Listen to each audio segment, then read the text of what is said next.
Welcome to the Ari Hoffman Show on Talk Radio 570 KVI, your home for the politically homeless, streaming live at KVI.com and the KVI app. Coming up this hour on the most dangerous show on the airwaves. Seattle teachers are about to go on strike, and guess what? You're going to be the one paying for it. Katie Wilson gets even more unpopular, and Eric Swalwell stopped at the airport over Fang Fang. But before we get to any of that, time for your daily dose of adrenaline. You want me to stick this into my heart? Are you f***ing nuts? The Seattle Times is having a very, very, very bad week. And I'll tell you something, my friends. Today, it got a whole lot worse. So here's what's going on if you're not on social media. Matt Calkins was a columnist at the Seattle Times. He has been for 11 years. Today, he resigned. And he resigned because the Seattle Times has been spiking some of his columns. Now, let me give you a little context, because literally I just had a discussion with my editor over at the New York Post. And I work for the Post Millennial when I'm not here. And let me tell you how things normally work in a newsroom. When I did op-eds for Newsweek, it was the same thing. Here's what happens. You say to your editor, hey, I'd like to do a story on this. And they say yes or no. It's that simple. They don't kick it up a ladder. They don't kick it up a chain. That doesn't usually happen. Sometimes they'll say, hey, Sally's working on the same thing. Why don't you and Sally work together on this? Or Bob's already got it covered. Don't worry about it. Bob's got it.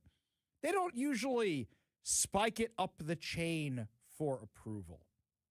What was so dangerous that the Seattle Times had to kick it up the chain for approval, that there happened to be the biggest sports story in the U.S. since the Seahawks won the Super Bowl, unfolding here in our very own Seattle, Washington, and the largest newspaper in our area didn't want to cover it. Of course, what we're talking about is the high school girls who showed up to a Storm game to support Sophie Cunningham and the Indiana Fever when Sophie Cunningham was saying, keep girls' sports for girls. Matt Calkins wanted to interview the girls, spoke to the girls, and then said, I want to write a column about this. Seattle Times said no. So Matt resigned. This tweet now has 31,000 likes on it. That's a viral tweet. 4.6 thousand retweets. 1,600 comments. That's a viral tweet. It's going everywhere. Because Matt Calkins is not a political guy. He's a sports guy. He writes sports columns. And it turns out this isn't the first time it's happened. He wrote on Twitter, after 11 years as a sports columnist at the Seattle Times, I've decided to resign. It was entirely my choice and not an easy one. The impetus was the Times declining to run a column I wrote from the perspective of two female student athletes who were opposed to competing against biological males. It was one of several pieces of mine that had been spiked, and I no longer felt like I could properly do my job as a columnist. I lay out the situation in greater detail in the link below, which links to a Substack that he wrote. But I want to say I enjoyed my time with the paper, find the talent there to be immense. I have no animosity toward anyone who works there. It was just time for a change. Now, before we get over to what he wrote in Substack and the other examples, because something like this is usually the straw that broke the camel's back. It's not usually, I just quit because of this. As soon as I saw the tweet this morning, I reached out to Matt. He's coming on the show at 4:30 today. We're going to have him on, so make sure you're listening to that so you can get it from the horse's mouth. But I figured there was more to it than that, because I sort of knew Matt before this. We had talked a few times on Twitter about a few things. But he is not a political guy. The Seattle Times columnists give their opinion. But the Seattle Times editors, the editorial board, that so many people keep telling me all the time, they're so conservative, they're so conservative, they're so conservative, and I say, BS. They spiked the article because Matt had an opinion that was against lefty orthodoxy. In fact, it wasn't even Matt's opinion. Matt interviewed the girls who are going through this right now, and the Seattle Times didn't want to give it any oxygen. Why? Because the Seattle Times is in the tank against the initiatives to protect girls' sports. We know they've gone to war with Let's Go Washington. We know they've done everything they can to deny me, Brandy Cruz, Jonathan Cho, press passes because we work with Let's Go Washington and we don't get paid for it, because we volunteer for Let's Go Washington. They have done everything they can to stop us from getting press passes, to try and get Brandy Cruz hit with PDC violations. The Seattle Times is not open to any opinion that contradicts their opinion. I know this personally because from time to time I've tried to submit op-eds to the Seattle Times. They are not interested. It wasn't that long ago where the Seattle Times used to have point and counterpoint. They would have an opinion on one side and an opinion on the other side. What is so dangerous that you don't want to feature the high school girls' opinions on now being forced to compete with biological males? The Seattle Times is afraid of high school girls. They're a bunch of wusses. They're more afraid of the trans people's rights movement that will shut you down and try to censor you and show up and protest because you happen to have a different opinion than them. Matt Calkins is not a political guy. He's a sports guy. His opinions are about sports. In fact, today, we'll ask him at the end of the interview if we think the Mariners manager should be fired or not. I want to know his opinion on that because he's not in enough trouble already. Here's what he wrote on Substack. I really wanted the column to run. I didn't think it would, but I felt obligated to try to get it in. Toward the end of last month, before the Seattle Storm hosted the Indiana Fever, I spoke to people attending a rally in support of Sophie Cunningham outside of Climate Pledge Arena. The Fever Guard had recently taken a stance against biological males competing in women's or girls' sports, and a few dozen folks showed up to express their gratitude for her position. One of them is 16-year-old Annalie Wilson, who lost to a biological male in a track and field race in 8th grade and was holding a sign reading, "Thank you, Sophie, for speaking up for girls." Annalie, of course, has been on the show. Annalie, of course, has been featured at Let's Go Washington events, and she went viral for what happened afterwards. He writes, I didn't know if I was going to write something at that point, but after she allegedly got cussed out by a Storm co-owner during the game, I felt like I had to weigh in. Let's just stop right there for a second. That was an international story. That was a viral moment. And the paper of record in town should have wanted it just for the clicks alone, regardless of what the opinion was. He writes, one thing Wilson emphasized to me at the rally was that she wasn't anti-trans. Another student athlete named Frances Stout, who said she's endured daily verbal abuse after refusing to play against a biological boy in a basketball game, echoed Wilson's sentiment. So that was the thesis of my column, and he actually put up a link to his column. That supporting the separation of biological females and males doesn't automatically make you transphobic, so let's stop throwing those labels around. Wow, what dangerous stuff. So dangerous to say the girls showed up with signs saying, we support women's sports, we support Sophie Cunningham. How dare you? How dare you? He said, I sent a draft after talking to my editor the morning of Friday, July 31st, telling him there was no rush to run it. He told me later that day that he and others were looking at it and that it wouldn't be ready for Sunday's paper. By the way, that's normal. Right there is normal. My editor today, I have a new column coming out of the New York Post. She says to me, Ari, I'm not sure it's going to run today, but if it doesn't run today, it's going to run this weekend. She called me 30 minutes ago and she said, hey, Ari, can we go over this, that, and the other thing? Because I got an opening. We're going to run today. That's normal. Here's where it gets abnormal. Monday night, I got an email saying that his boss was hoping to talk to the top 2 newsroom editors about it on Wednesday. No feedback had been given to me. Thursday afternoon, my editor informed me it wasn't going to run because I didn't tell him I was doing this in advance. What? That is nonsense. Absolute nonsense. I didn't buy this reasoning, he says. If that were the case, the piece would have been killed on the spot, not passed through the hands of multiple editors over several days. He's exactly right. My response: to resign on the spot. That may come off as an emotional decision, but it was exactly what I was prepared to do. This, after all, was one of several columns of mine that have been spiked at the Seattle Times. One was a piece questioning whether players for the U.S. women's soccer team were really the victims of discrimination in their equal pay lawsuit. Now, I don't know what he wrote for that because it wasn't published, but here's my guess.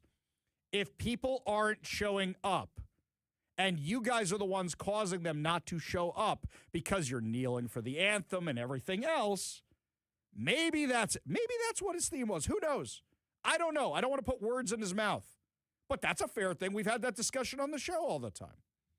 Another thing is not as many people go to the girls' soccer. So maybe because it's not as valuable as a property, people don't want to go.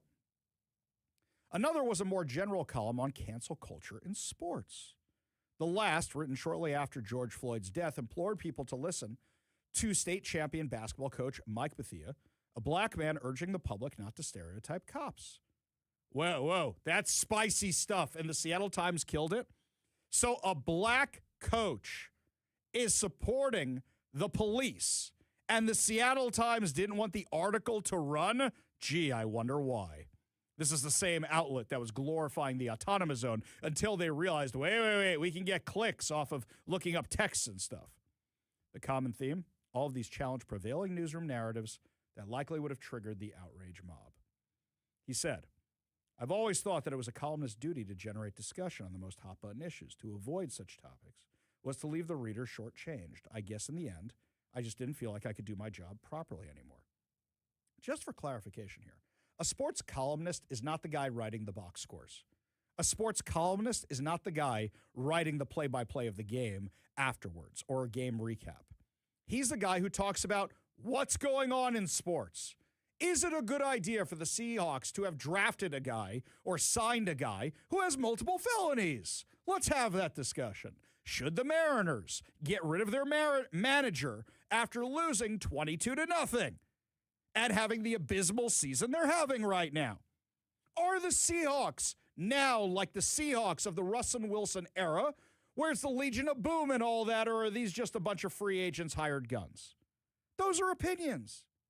These other issues here are opinions that intersect with sports, and they happen to be very, very national hot-button topics, but they're involving sports. He's a columnist. He's paid to give his opinion, but they didn't want his opinion on certain issues. Can you imagine if the Seattle Times had actually run these? We would have shared them. We would have talked about them. He says, right now, I'm in the tenuous position of trying to defend my resignation without sounding like a malcontent. So let me say I'm very grateful for the 11 years I had at the Seattle Times. The talent there is immense.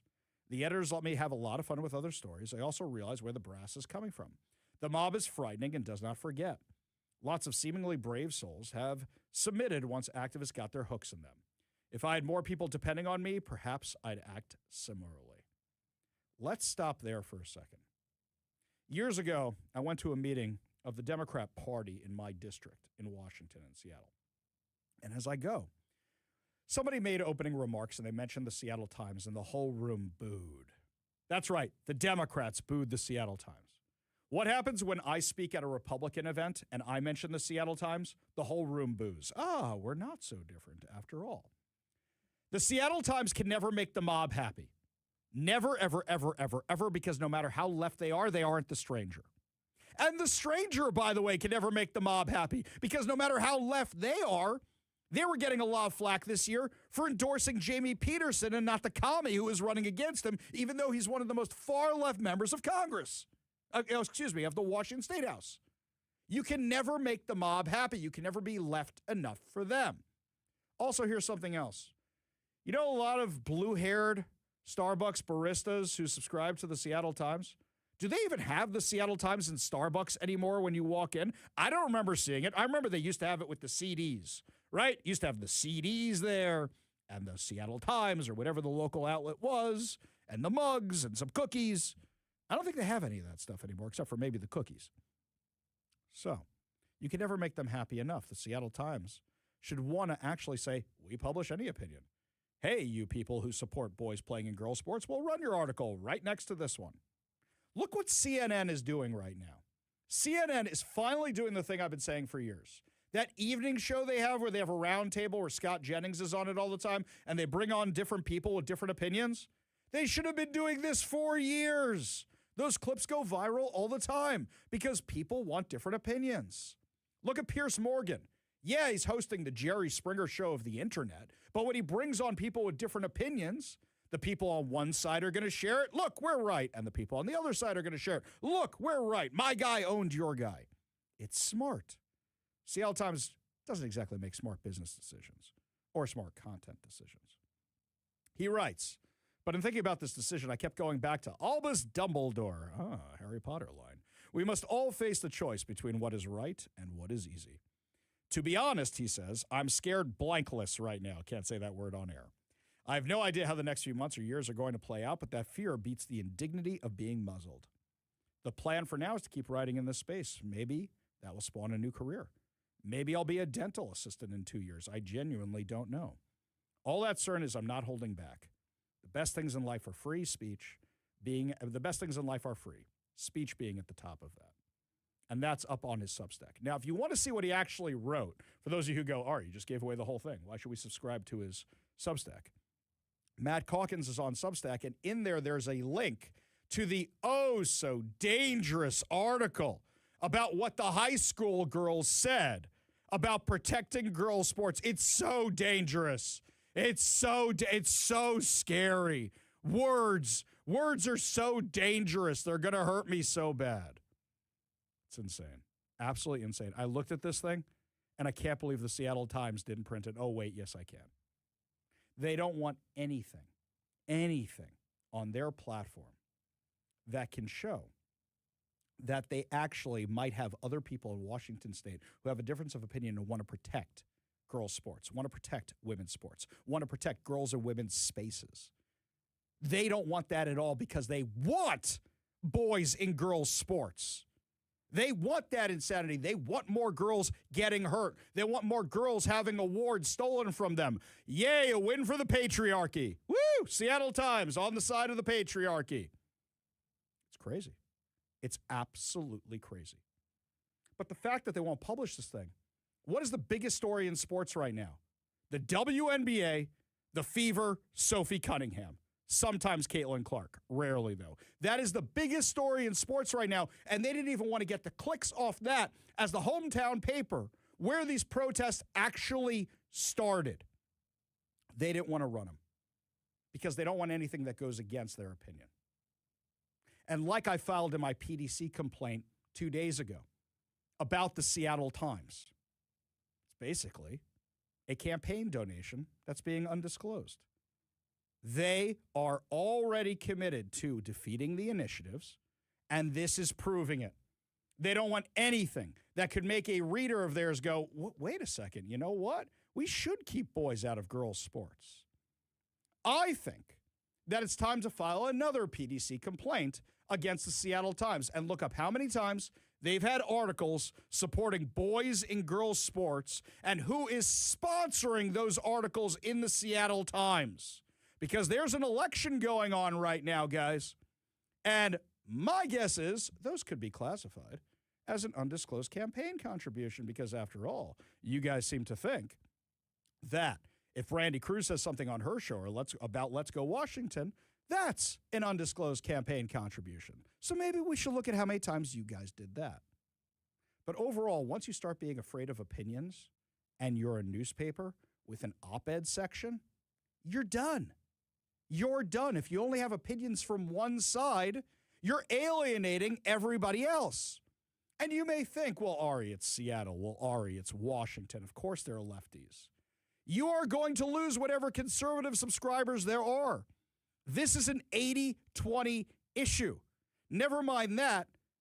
Liberals to conservatives in Seattle is 60-40. You want to lose a potential 40% of the people who are here, who, by the way, are the ones who are actually likely to buy the paper. You want to lose them? This is how you flush your outlet down the toilet. But also it's how you run away from the truth.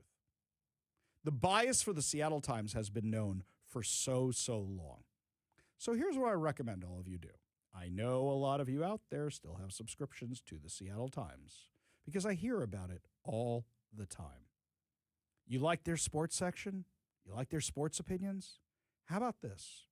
How about you cancel your subscription to the Seattle Times and go on out over to Substack, where Matt Calkins has his page, and sign up to get his thoughts on sports. And he's a local boy, so guess which sports he's probably going to be writing about. I bet you within a week, 2 weeks, somebody will offer Matt Calkins a job. You know why? Because somebody wants that opinion in sports, and somebody who's not going to censor themselves, and somebody who's going to say exactly what's on their mind, because that's what people want, authenticity. Matt Calkins did not go out seeking to be a conservative commentator. He just wanted to write about sports and what's going on. And the Seattle Times kept spiking it with some of the biggest stories in the U.S. that were coming out of Seattle, Washington, because they were too afraid of giving the other opinion of what was going on. The Seattle Times is a bunch of cowards. I hope the Seattle Times goes out of business. I really do. I know Matt didn't say that, but I really, really do. Because they're showing every single day not just how obsolete they are, but also how biased they are, and how they're biased against 80% of you who have common sense and want to keep boys out of girls' sports. Up next, my friends, lots more to discuss as the show continues. Katie Wilson, more unpopular than ever, but the Seattle City Council has a new plan to stop traffic deaths, and it ain't going to work. We'll tell you why when we come back. You're listening to The Ari Hoffman Show.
Over on the text line, our friend Matt reached out and he says Clay Travis from Outkick has already brought up bringing Matt Calkins on the show.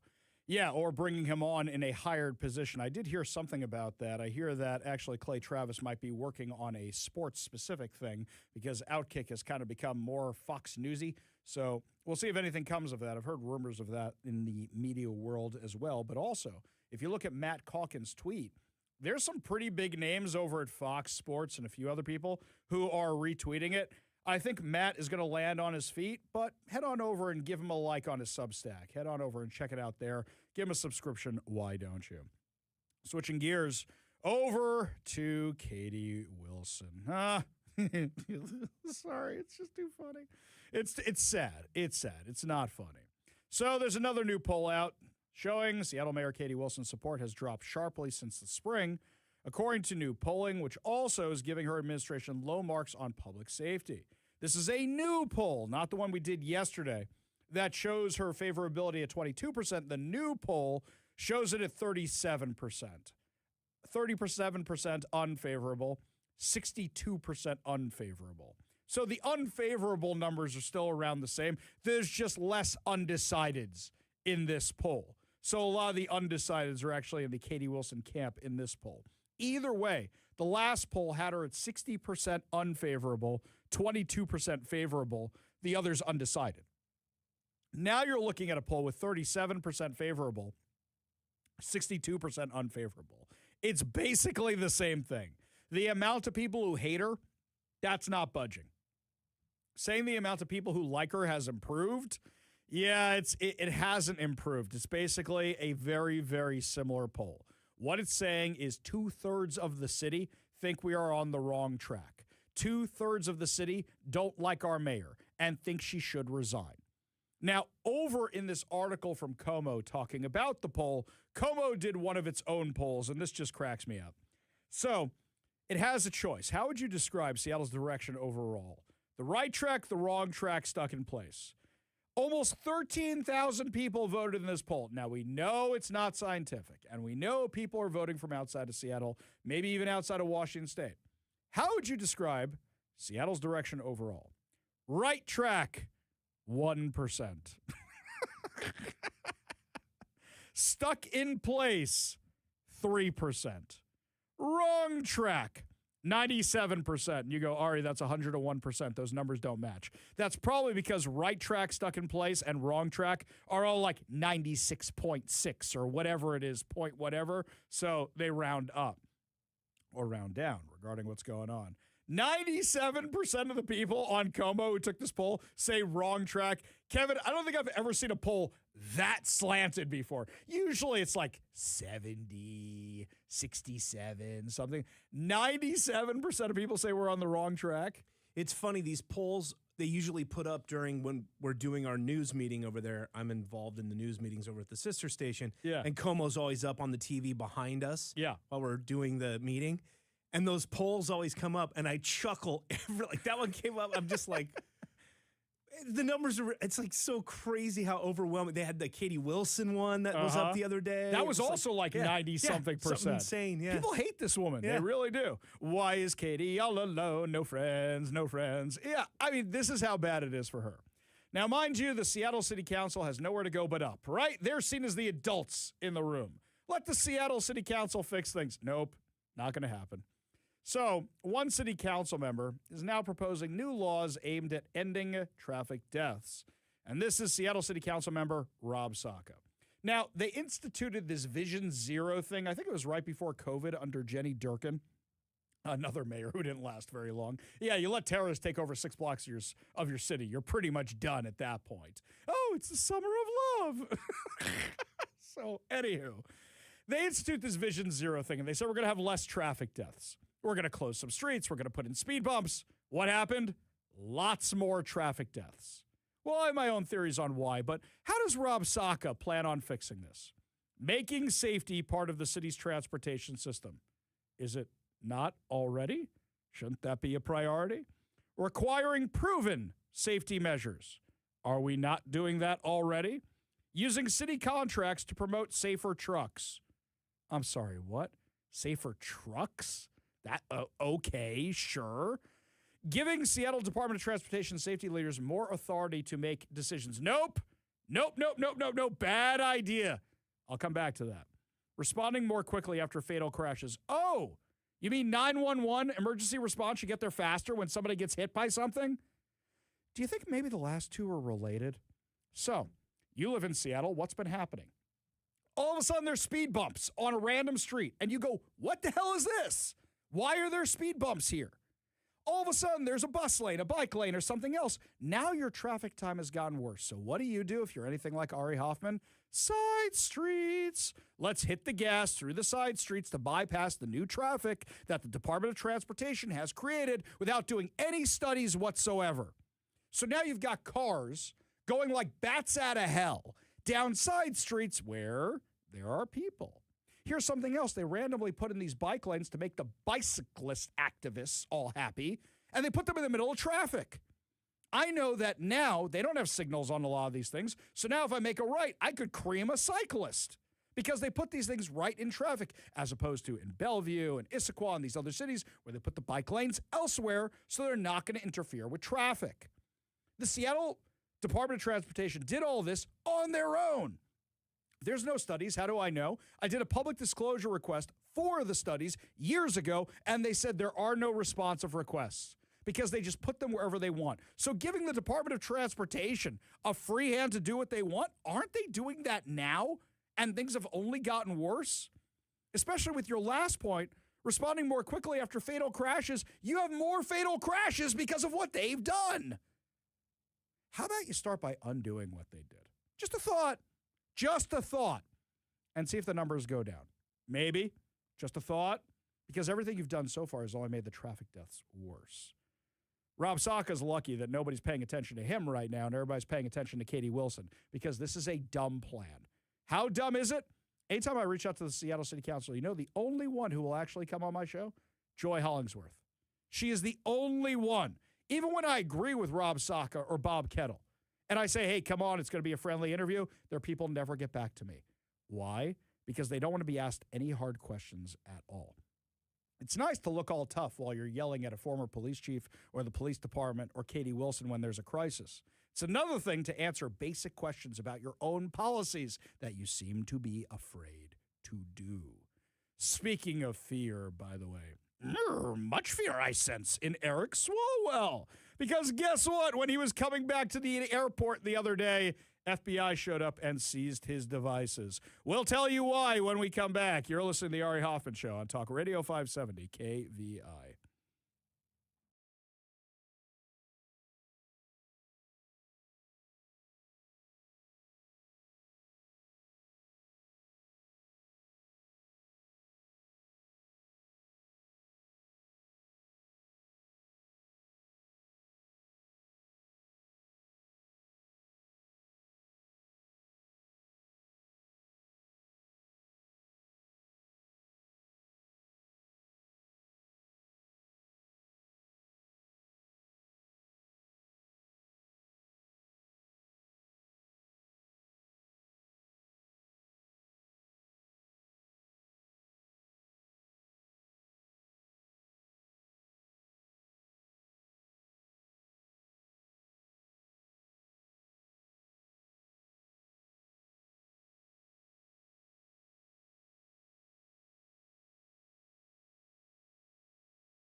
Former Representative Eric Swalwell. He wanted to be governor of California, but he couldn't keep it in his pants. Really got attracted to that Fang person who put spies in his office and in the rest of Congress. I want to know whose other offices they put the Chinese spies in. So he's stooping a Chinese spy. Or do I still have to say allegedly? Do I still? Yes. Okay. Allegedly stooping a Chinese spy. And apparently what happened today was FBI agents confronted him at an airport and then seized his electronic devices in San Francisco as part of a probe into allegations against him related to sexual misconduct. Now, we have exclusive audio from the scene of when they went up to him and was asking about his cell phones, and they saw the material that was on them. And as soon as he was confronted with what was going on, here was his response. That's not mine. Wait a second. Hang on. Is that really what he said? I mean, there's got to be more than that. That's a really short audio. Are you sure, sir? This is in your pocket, right? I'm telling you, baby, that's not mine. Well, hang on. No, come on. It's your cell phone, dude. These are your devices. It seems like, the Chinese spy stuff is really something you're into. I don't even know what this is. This sort of thing ain't my bag, baby. It is your bag, baby. It really, really is. In fact, are you willing to come clean on your behavior with the Fang? I shagged her. Well, okay, hang on. You sure you want to say that? I mean, look, we got a lot of listeners, and now you're saying that to our entire audience. I shagged her rotten, baby, yeah. Okay, that's enough of you. Hang up on him. On Sunday, FBI agents also got a warrant, entered his home in Washington, D.C. to seize additional evidence. According to sources familiar with the situation, Swalwell was cooperative with the investigation. Was he? I wonder what that means, being cooperative with Of course. I had my 9mm automatic. No, stop that. The report comes after Swalwell resigned from Congress, exited the California governor's race after allegations about sexual misconduct surrounding him surfaced. There are at least 4 women who made claims of sexual misconduct against Swalwell, including a former staffer who claimed he raped her 2 times while she was too drunk to consent to the action in 2019 and 2024. Another woman who claimed Swalwell did the same thing in 2018 after he drugged her. The allegations surfaced. The Department of Justice launched an investigation. I bet the left is going to say, oh, it's biased. Wait a second. Do you hear the left defending him anymore? Oh, no, they threw him under the bus. Get rid of that dude. Get rid of him as soon as possible. Since resigning from Congress and dropping out, according to the Post-Millennial, he has kept a lower profile. In addition to the reports on FBI seizing his belongings, files from a previous investigation related to Swalwell were released on Monday, showing that he admitted to hooking up a suspected Chinese spy by the name of Fang. Fang previously left the country while she was still under investigation by authorities, made her way to network through California politics, and was found to have illegally donated to Swalwell's campaign, according to FBI records. When the lawmaker resigned from his post in Congress, he said, "I'm deeply sorry to my family, staff, and constituents for mistakes and judgment I made in my past. I will fight the serious false allegations against me. However, I must take responsibility and ownership for the mistakes I made." What are the false allegations exactly? I'm not entirely sure what the false allegations are here. I wonder what he says when he's, when other people are not around and he doesn't worry about his public persona, right? Lies. Oh, lies! Okay. Whoa, okay, hang on, chill out. Okay. We've got enough evidence to show they weren't actually all lies. Thank you, though, Frau Farbissina. Up next, my friends, the New York Times has a really weird perspective on what's going on with the illegal aliens in prison. They're worried about the trans migrants. We've reached a new level of crazy around here. We'll tell you what they're yelling about when we come back. You're listening to the Ari Hoffman Show on Talk Radio 570 KVI.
Somebody sent me this headline, and I couldn't believe what I was actually reading.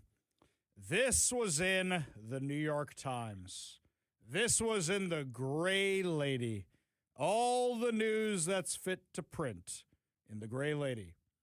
Headline. I am not making this up. Headline.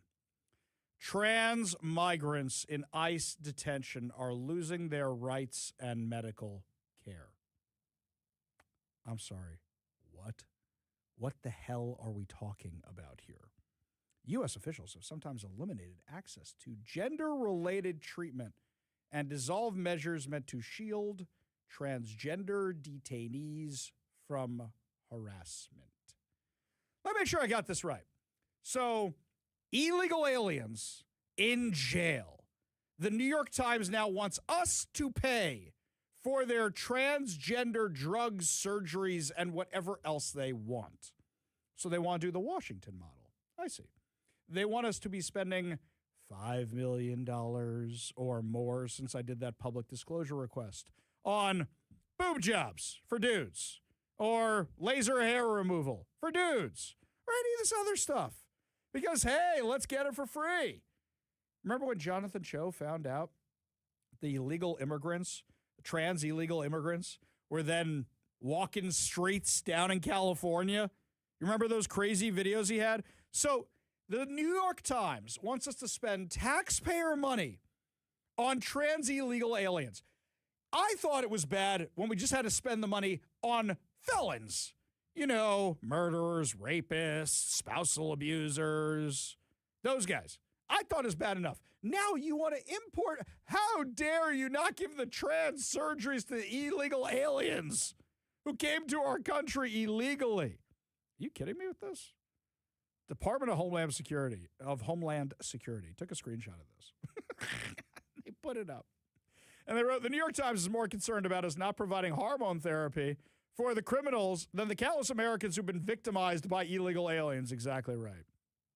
To be clear, we will not waste taxpayer dollars to provide hormone therapy to illegal aliens seeking to change their sex. Why would you have the Hava, Amina, as it's called? Why would you have the preconceived notion that we should be spending the money on this? Do you think this is a good use of taxpayer dollars? Do you? I wonder if the same issue of the New York Times, I'm not going to go past their paywall. I don't think it's worth reading, and I'm not going to spend the money on a subscription. Do you think the same one is talking about the national debt right now? You think they're the ones talking about the $40 trillion national debt? Maybe you got there because you're spending money on trans surgeries and hormone therapies for illegal aliens. Just a thought. Just a thought. Because we spend money on stupid around here. Really? That's what we're spending money on? Speaking about all this, the coach of the Lynx and the Valkyries, and all of you are saying, who are those guys? I'll say, they're not guys, they're gals. That's WNBA teams. Are apparently mad about the Save Women's Sports movement. They're furious about this. According to Fox News, the WNBA's dealings with the Save Women's Sports movement expanded beyond Indiana Fever games. A rally to support the protection of women's sports was held outside the Chase Center in San Francisco ahead of Wednesday's game between the Golden State Valkyries and the Minnesota Lynx, and a mob of pro-trans activists aggressively descended on it. Okay, can we hang on a second here? I want to fully appreciate the situation. So what you're telling me is that the dudes want to be in the girls' sports, so now they're protesting for more dudes to be in the girls' sports. Win for the patriarchy! Woo! We live in the most ridiculous timeline. Before the game, the head coaches of both teams appeared to criticize the movement as a whole when asked about the rally. Lynx head coach Cheryl Reeve, isn't she the one who was wearing the Trans Lives Matter or whatever it was t-shirt, said that people are buying into the movement but dismissed it as a political talking point. Wait a second. The female coach of the female basketball team is upset that people are supporting females-only sports. Just making sure we're all on the same page here. Quote, I've said this before, trans kids belong. And I think we're seeing sort of politically in this country, they found a talking point that people are buying into. And the only thing I ask is that people educate themselves further on these issues and what we're capable of doing together. And that something is not used just to marginalize a community. What the hell does that even mean? I don't even know what she was saying there. Found a talking point that people are buying into. Boys, XY chromosomes. Girls, XX chromosomes. It's called science. Maybe try it, lady. Buying into. No, they're acknowledging what's biology.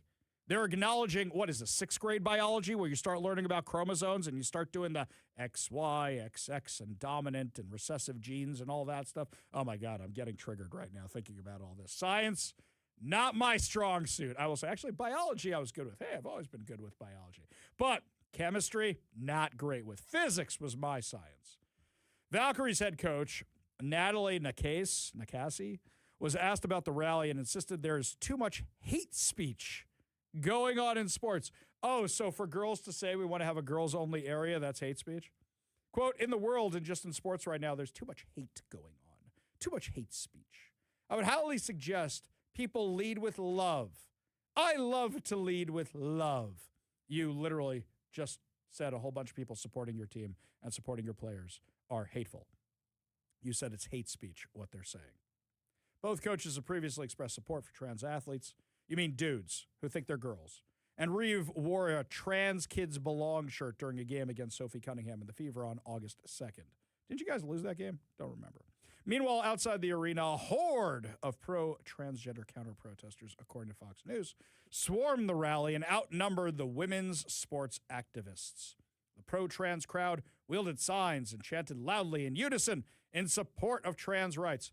What rights do trans people not have? What rights do they not have? They can still compete in sports. Just go play with the dudes. There are no rights being taken away from anybody. All you're doing is protecting the girls' sports. I can't believe we're still having this conversation. Family rights attorney Aaron Friday told Fox News Digital the opposition shouted obscenities at her and other women's sports advocates. Oh, they're so peaceful. They're so peaceful. There's too much hate speech going on, right? Yeah. We were outside the Chase Center holding signs peacefully. There were about 8 to 9 women. Majority are lesbians. Majority are Democrats or former Democrats. And the crowd came by us yelling profanities, telling us to get out. How tolerant. And you say that the other side's hateful. It's like the no hate in Washington State lunatics around here. They're the most hateful bunch you've ever seen before in your life, pushing for the most hateful things. This is what is going on in sports. Quote, they would start maybe with a rational discussion, then it would quickly divulge into name-calling. We were surrounded for a while with a group of women holding signs who were knocking into us, quite agitated. So peaceful. Mostly peaceful, right? Violent, but mostly peaceful. This is what is going on now. And it's getting worse because the players and the coaches, aside from Sophie Cunningham, are emboldening them, are encouraging them.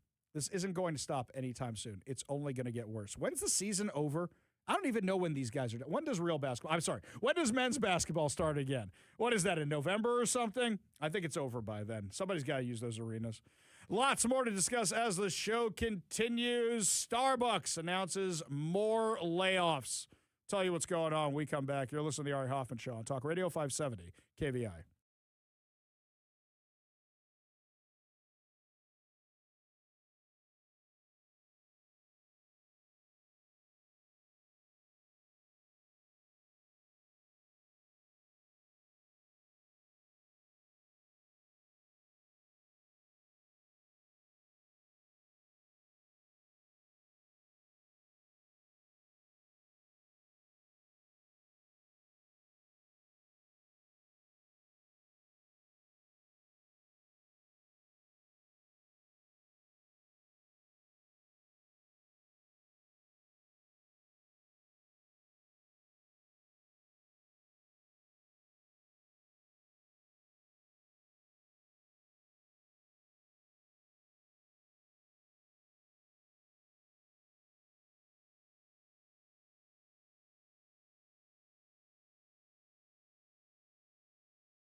Welcome to the Ari Hoffman Show on Talk Radio 570 KVI, your home for the politically homeless, streaming live at KVI.com and the KVI app. Coming up this hour on the most dangerous show on the airwaves, sports columnist Matt Calkins, who had to resign from the Seattle Times, will be joining us to say exactly what happened.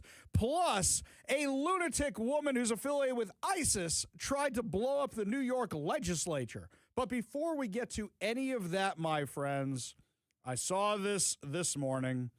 Starbucks laying off another 224 people, the majority of whom are ones who would not move to Nashville, Tennessee. Anybody want to make the claim that they're not moving out of Seattle to Nashville? Oh, no, Seattle will always remain our headquarters in America. Sure. Okay. Soon it's going to be, we'll always have a presence in Seattle. Well, given at the rate you're closing stores, I don't think that's actually true. Oh, no. We're going to stay in that corporate building because we have a lease on it for the next 10 years. But basically what we're going to do is we're going to pay the janitor to run up the pride flag in June. That's what we're going to have him do. He's just going to do that. That's his only job. The American flag every day, the pride flag in June, and occasionally when a team locally is in a championship or the playoffs or something, we'll run up that 12 flag or something like that, right?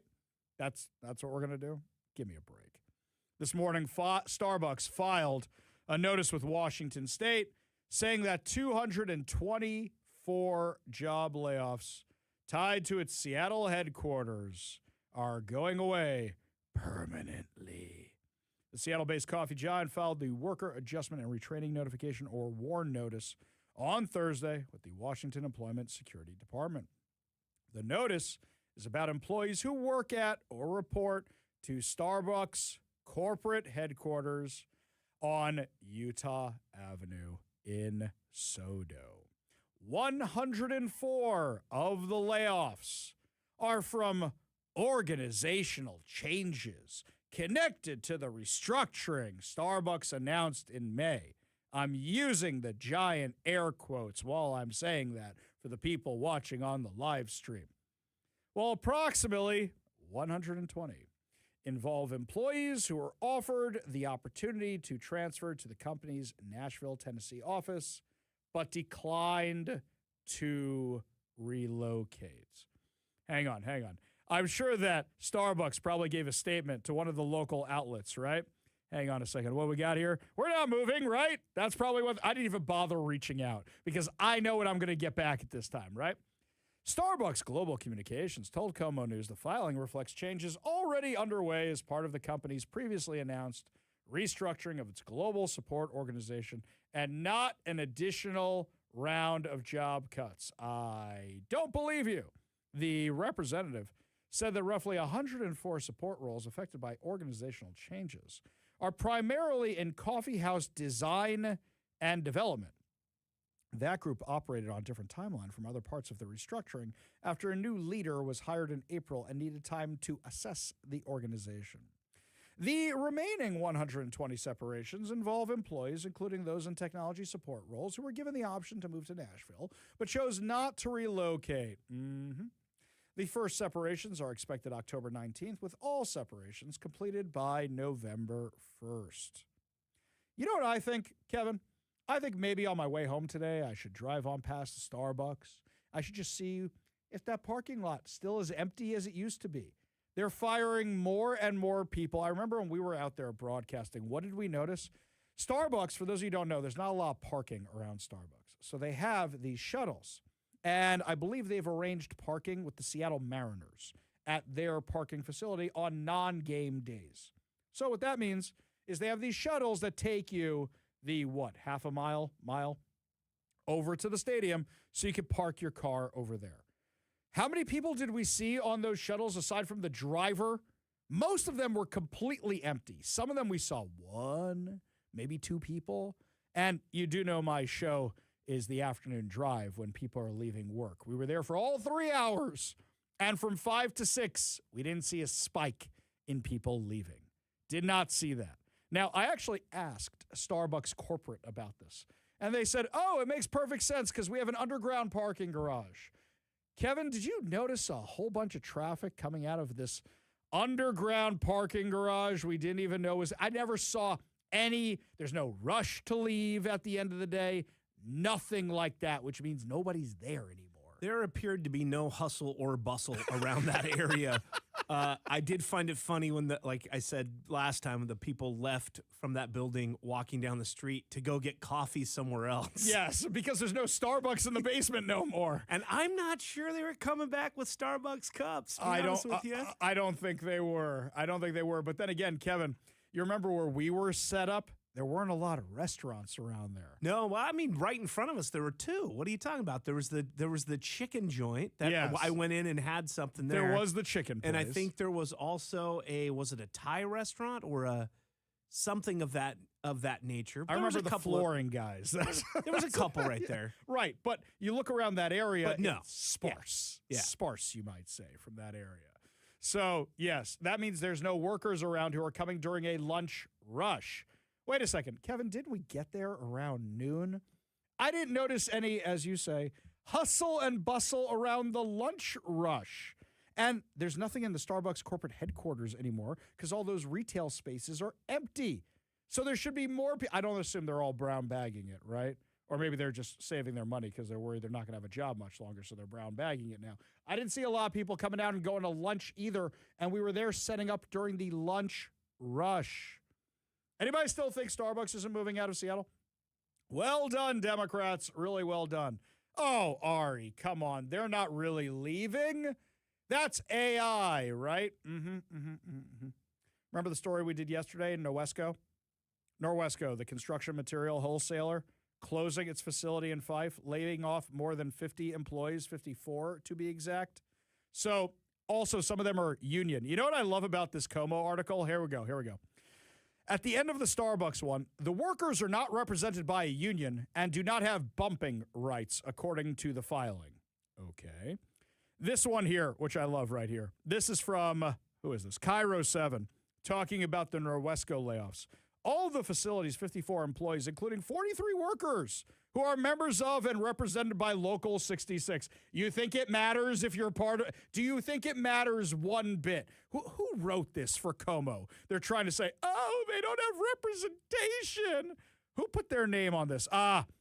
Kevin, this always happens. Whenever Como doesn't want to admit who actually wrote the thing, Como News staff. Won't you put the name on it because you slide in something like that, which is so dumb and easily disprovable. Oh, if only we had a union, the company may not have moved across the country. I can't fault them for that because I don't know if we do it anymore, but we used to do that on KVI. We just put KVI staff. We do it all the time, Yeah. but we don't do it when it's controversial. We do it when it's just, well, so-and-so just had to throw this thing out there. Yeah, I mean, right? I don't know how nefarious that would be, but like you. This is a Megillah. Normally, the articles you just have to get out there are like 3 paragraphs, 4 paragraphs, 5 paragraphs. This is a real article. Somebody put time into this article. Oh, I see. Yeah, I see what you're saying. That's what it is. It's more involved than just a quick little. This is not a quick little. And also, don't forget, somebody had to reach out to Starbucks for comment. This is more than just, oh my God, some celebrity died. Quick, put an article out as fast as you can. This isn't one of those. So you want to tell me the manufacturing jobs when they're still hiring in other cities is because of AI? Stop with the AI excuses. AI is expanding and more people are hiring to develop AI so it can kill us one day. We all know this, right? Skynet is real. The Matrix is real. This is what's going to happen. We're all going to be little batteries or fighting the robots. Pick your choice. Whatever's going to happen is going to happen. I'm just going to enjoy the ride down. So now you've got this wholesaler in Norwesco who's closing. Oh, also TikTok closing a bunch of jobs is because they're getting rid of the high-paying jobs in an expensive place like Washington. They also know that one of the things the Democrats have promised they're going to do is they're going to do that stupid head tax idea, that stupid payroll tax idea, which chased all the jobs out of Seattle over to Bellevue in the tech sector. The Washington State Legislature, the Democrats that control it, want to do that this time around. You didn't learn your lesson for all the jobs leaving Seattle. Oh, wait a minute. What am I saying? Bob Ferguson only comes to Seattle when the World Cup's going on. So look at all the people. Oh, isn't this amazing? People like Ari Hoffman are lying. It's thriving down here now that we imported all these tourists. Kevin, it don't look as popular as it once was. In fact, somebody sent me a picture today, our friends over at Peak Seattle. The homeless encampment across from the Mopop is back. In the parking lot right over there, that big homeless encampment is back. That troubled one back so soon. There are so many tents back right now. Uh-huh. It's insane. Okay, that's you saying it, and you normally go, okay, come on, Ari. Yeah. They're always there. No, on my drive home, it's like, I'm just like, wow. Yeah. Wow. Yeah, with a vengeance, I would say. It's basically like, you kicked us out. We know you're not going to do anything now. So we're back. So today, I had to drive to a Starbucks, okay? Because there's none in walking. All 5, 6 of the ones around here are gone.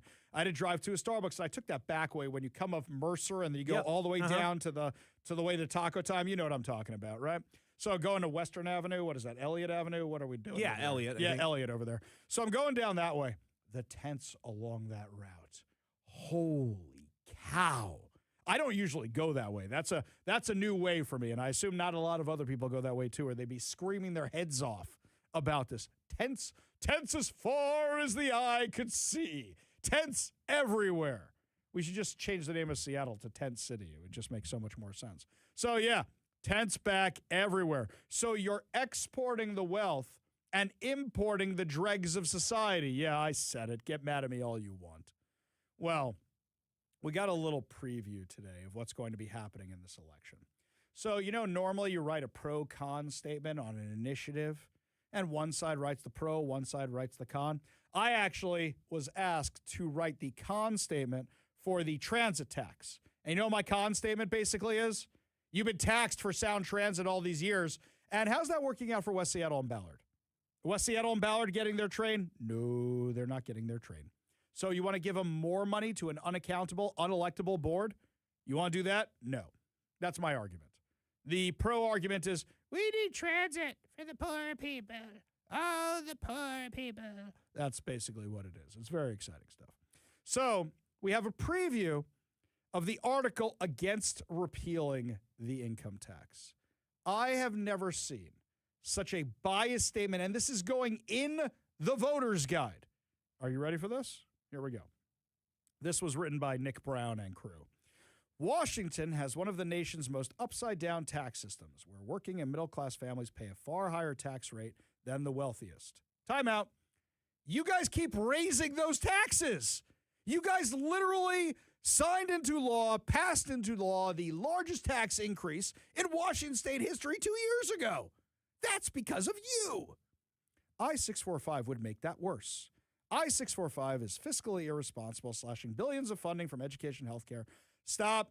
1, it doesn't do that. 2, Democrats slashed the education and healthcare budgets the last legislative cycle, probably so they could say, look what it did to the children. Increasing taxes on 460,000 hardworking families, not true. Jeopardizing tax cuts for thousands of small businesses, not true. In fact, the language of the initiative even says that. They write, vote no, stop a tax break for the wealthiest. Okay, no. Hedge fund mogul, Brian Haywood. It actually says that. It says that in the voter's guide. So you're just going to make him the bad guy. Has spent millions backing I-645 because he wants a tax cut for the top 1% while sticking working and middle-class families and small businesses with higher costs. Not true at all. Yes, Brian Haywood wants to keep all his millions of dollars, which is why he's spending all this money to keep boys out of girls' sports, which is why he's spending all this money to protect parental rights, which is why he's spending all this money to make sure there's no income tax on the rest of us, because this isn't going to stay on the top 1%. In fact, the Democrats refuse to codify it that way. The Democrats, when offered multiple opportunities to say it would only stick with the wealthy, refused to do so. Worse than that, Democrats have already hired hundreds of Department of Revenue agents for their very own IRS. It could mean higher taxes for thousands of small businesses. Oh, no. That's not actually true, but that's what they're going to say. This is the kind of stuff they claim all the time. You know what? We have to do this in the way it was designed. Hang on. I need some mood music for this.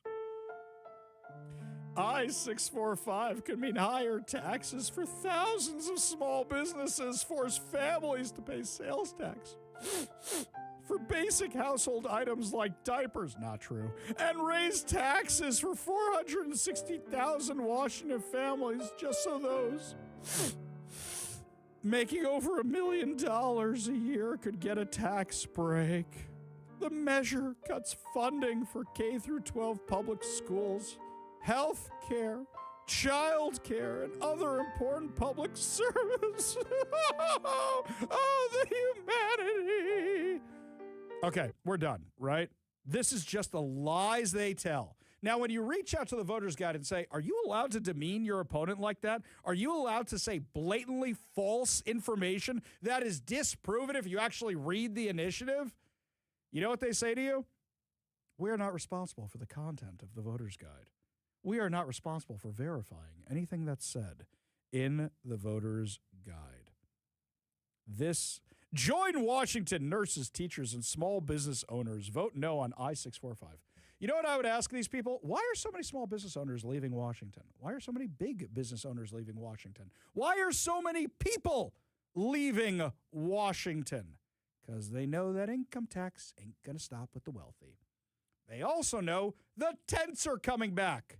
So while you're chasing away all this wealth or trying to steal all this wealth, you are importing the vagrants, more and more of them. You know what I think actually happened, Kevin? I think after all this, after the World Cup, cities saw it as an opportunity to get rid of their homeless. So I think they said, if we send them back to Seattle right now, if we send them to Seattle right now, nobody's going to notice. We'll just say, go to Seattle. Here's your bus ticket. Go to Seattle. I think that's exactly what happened. So I think they sent us the extra homeless on top of our homeless. Said, you want to send them here for a week, a month, 2 months? We're going to send them all back to you, plus more. Woo! Thank you. Thank you so, so much for that. This is how you destroy a state. You penalize the people who are your tax base. You encourage them to leave. And you import the dregs of society. That's what's going on right now. You import the drug addicts. You import the criminals. You import the people with mental health problems. Still importing illegal aliens wherever you can find them. You want to be a sanctuary state, a sanctuary city? That's what's happening. This is how an economy dies. That's why the unemployment numbers are higher than the national average. That's why we continue having stories like layoffs, where we see them across every single day. I get another warn notice every single day. Isn't there that website, Left Washington, where you can see how much wealth has left and how much more there is to leave and how much it's costing our economy? You can see it with your own two eyes on that website. It's all right there. But the Democrats claim, no wealth is leaving. Right, Jamie Peterson? Right, Bob Ferguson? They've seen no evidence of it, Howard Schultz. They've seen no evidence of it, Jeff Bezos. They've seen no evidence of it, Janicki Industries. They've seen no evidence of it. That's leaving Washington, Starbucks. They've seen no evidence of it at all. Right? Right? And if the Democrats get a supermajority this session, that head tax is coming, and whatever companies are left are getting out of here. It might be great content for me. It's bad news for Washington State. Really, really bad news for Washington State. I don't see it stopping anytime soon. If we lose the battle on these initiatives, if we lose the battle on repealing the income tax, if the Democrats get a supermajority in the House of Representatives, that's it. You're not going to be able to fix Washington for a generation or two or three, if ever. It's going to be that bad, I promise you. I guarantee it. Speaking of things that get that bad, somebody really had it with the New York State legislature, tried to blow it up. Oh, wait, they were working for ISIS at the time? I'll tell you all about this insanity when we come back. You're listening to the Ari Hoffman Show on Talk Radio 570 KVI.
Welcome back to the Ari Hoffman Show. Just a reminder so you don't miss a minute of the show, sign up for our podcast on whatever your preferred podcast platform is. That way you never miss a minute of the show.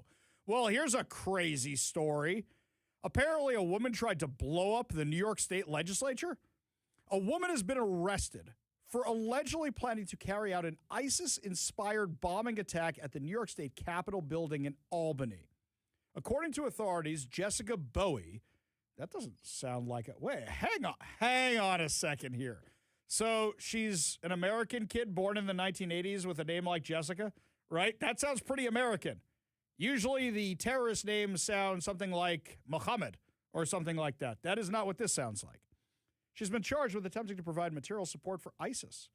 Bowie allegedly planned to attack to kill lawmakers with a bomb placed in a DoorDash bag. Yikes, that's horrifying. Bowie pledged allegiance to ISIS and started the plot attack in July, according to a criminal complaint. When she was being interviewed by the FBI, she reportedly said, "There's no helping me.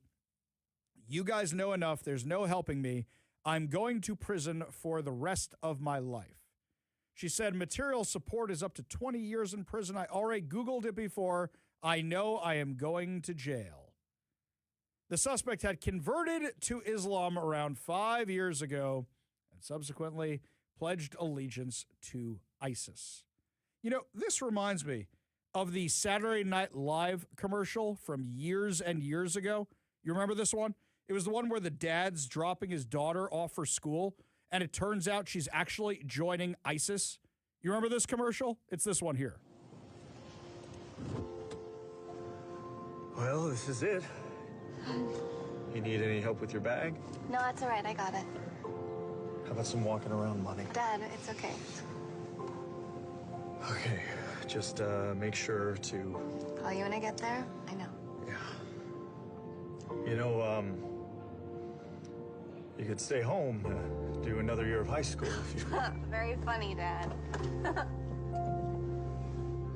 Well, I'll see you at Thanksgiving. Yeah, I'll see you. Hey, Dad. Yeah. Thanks. You got it, kiddo.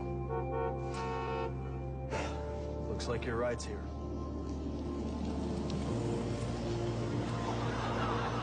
You be careful, okay? Dad, it's just ISIS.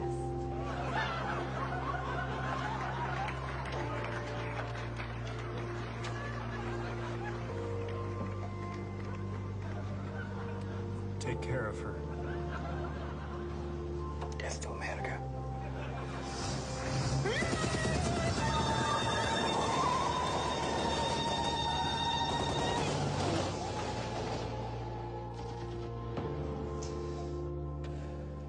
ISIS. We'll take it from here, Dad. Yeah, it's literally the commercial. It's literally the fake commercial from Saturday Night Live is what almost blew up the New York State legislature. ISIS is getting too good at recruiting people online, and we're seeing more and more of these attacks. This is terrifying. Truly terrifying. Tell me again why the lefties sign up to be part of these guys. Oh, because they want the downfall of America, too. Let's be real about that. Up next, my friends, Matt Calkins, the former Seattle Times columnist who quit after they wouldn't publish one of his articles about protecting girls' sports, is joining us, and he'll give us all the details on what happened behind the scenes. Plus, we'll ask him a few sports questions, too, about the Mariners. You're listening to the Ari Hoffman Show on Talk Radio 570 KVI.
Today's Newsmaker Spotlight is brought to you by our friends over at Renewal by Anderson, Western Washington. Windows and doors for every home. You know there's a big story happening when I walk into the bullpen, which we share with our friends over at our sister news station, and they say, Ari, did you hear about this? Ari, did you hear about this? Where I thought this was going to be something mainly the right was focused on, but one of the sports columnists over at the Seattle Times resigned today.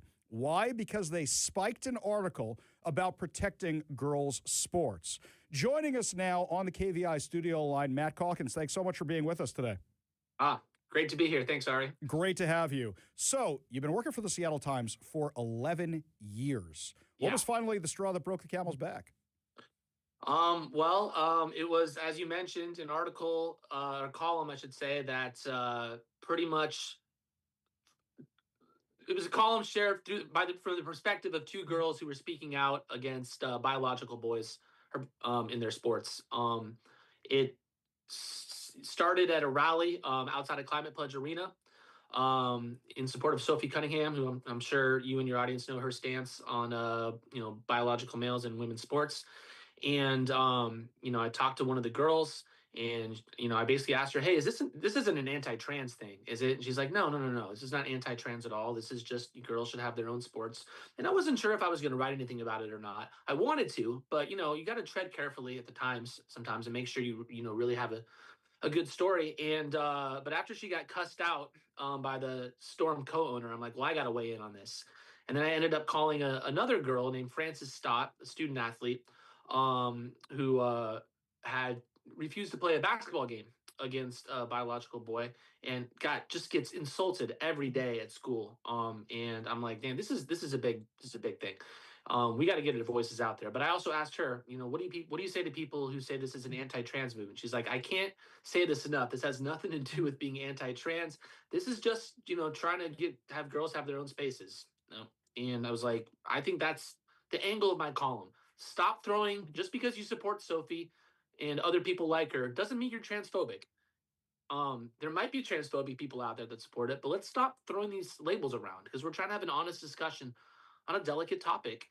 And that was pretty much it. If you read between the lines, you could probably see where I stood on the issue, but it was pretty diplomatic the way I wrote it. And it didn't run. And the process in which it took, I sent it in on a Friday, saying there's no rush to run this, but I'd like you to look at it.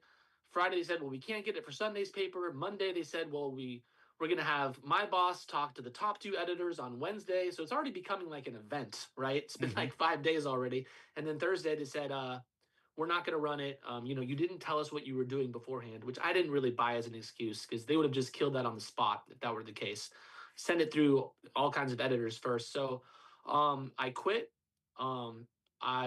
It might sound like a rage quit kind of thing, but as I mentioned in my Substack, it was not an emotional decision. It was something I was prepared to do because we've had these kind of clashes before at the Times. And I just felt like I couldn't properly do my job anymore as a columnist.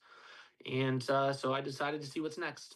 So we're talking Matt Calkins, formerly over at the Seattle Times, formerly of the Seattle Times, who was their sports columnist. And most sports guys I know, they don't get political. It's just, hey, here's where we talk about sports. And this is a huge story with Sophie Cunningham with the WNBA. I never thought I'd say those things before in my life, but it's a huge story with the WNBA and protecting the girls' sports. Anna Lee Wilson, I believe, was the first girl you were talking to because I was there. I was outside the stadium as well. And Frances Stout, I've met both of them. We had them on the show. I've been at speaking events with them for Let's Go Washington, these other organizations. This is a huge story. The entire country's talking about it, whether you agree with it or disagree with it. The Seattle Times spiking it. Look, I write for multiple news outlets. When I give a pitch, here's what normally happens. My editor will say yes or no. It doesn't work its way up the chain. As soon as it starts working its way up the chain, I assume it's the same at the Seattle Times, you know you have a problem. Now, it sounds like to me, this isn't the first problem you've had with them. Your Substack, you mentioned a few other things happened, and it seems like it's generally when politics come into sports, but they're still sports stories. What happened? It's when politics come into sports, but from the wrong angle. So we'll have political, I've written stuff when I was younger, like basically, supporting Michael Bennett, when he was kind of standing with Colin Kaepernick. This was in 2016. That was fine. And there are other stories that come from the left that will get in. For me, the biggest problem that I've seen, and the only time that Seattle Times editors would really have an issue, is when I came from. I'm not even going to say from the right because I don't even know how conservative they were, but basically didn't toe the left wing line. One was, questioning whether the women's national soccer team was really the victims of, gender-based wage discrimination. I kind of looked at it and go, I don't know if that's it. I love this team and I like women's sports a lot, but I think something might be off here, and that didn't get in. I wrote something on cancel culture in sports, and kind of the one that probably got the most heated was when I went to a BLM rally, probably 10 days after George Floyd got killed, maybe 7, and there was a coach who was speaking, who was imploring the public to not stereotype cops, which I felt like was a big deal. I didn't feel like most people were doing that. I felt like most people were going the other way. I thought that was an important story to tell, and that didn't go well. And so basically, it's that kind of thing. And I'm with you. I'm like most sports guys. I don't really want to get into politics most of the time. I didn't get into this profession for that. I love sports. I love good storytelling. I love going to games, talking to the players afterwards. But it's inevitable that sports and politics are going to intersect. And I think there is a thirst from the readers to get common sense takes on it. And that's all I wanted to do. And it was clear, it was very apparent that I couldn't do that. And I guess I decided it wasn't worth it anymore. Now, let's be clear about this for a second. In the last few minutes, we have with Matt Calkins, formerly over at the Seattle Times. He was a sports columnist. You were a sports columnist. You're not the guy doing the box scores, so people want your opinion. And yet they were spiking these articles. I just want to emphasize that point. There's a difference between the guy doing the box scores and the guy doing the write-up of the games, and I'm sure from time to time you did that. But we're talking about you were hired for your opinion. And here they're shutting down your opinion because they didn't agree with it. And I remember a day where the Seattle Times used to post left and right side by side or pro and con side by side. Doesn't seem like they do that anymore. Is this something that's systemic over at the Times these days? It seems like it to me. I mean, as I put in my Substack, I had a lot of great years at the Times. I don't want to be that guy that just bashes them. They let me have a lot of fun with a lot of stories. There's a lot of good people there, especially in sports. But yeah, it does seem like a trend. As I mentioned to my editor, because she was, there's always like a reason why they don't run it. Well, you didn't say this, you didn't do this, and I'm like, there's no one else at the Times even trying to do what I do. So I don't think it's a me thing. I think it's a material thing, and that's something I emphasize. Is something I truly believe. And I would love to see that paper and all papers have more variety. Maybe they will down the road. But I would say the culture there is very left leaning.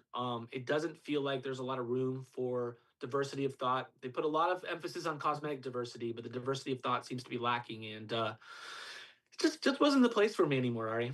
Well, you got out just in time because a certain somebody filed a PDC complaint against them for something totally unrelated. So that may have worked out okay. That's another discussion for another time. All right.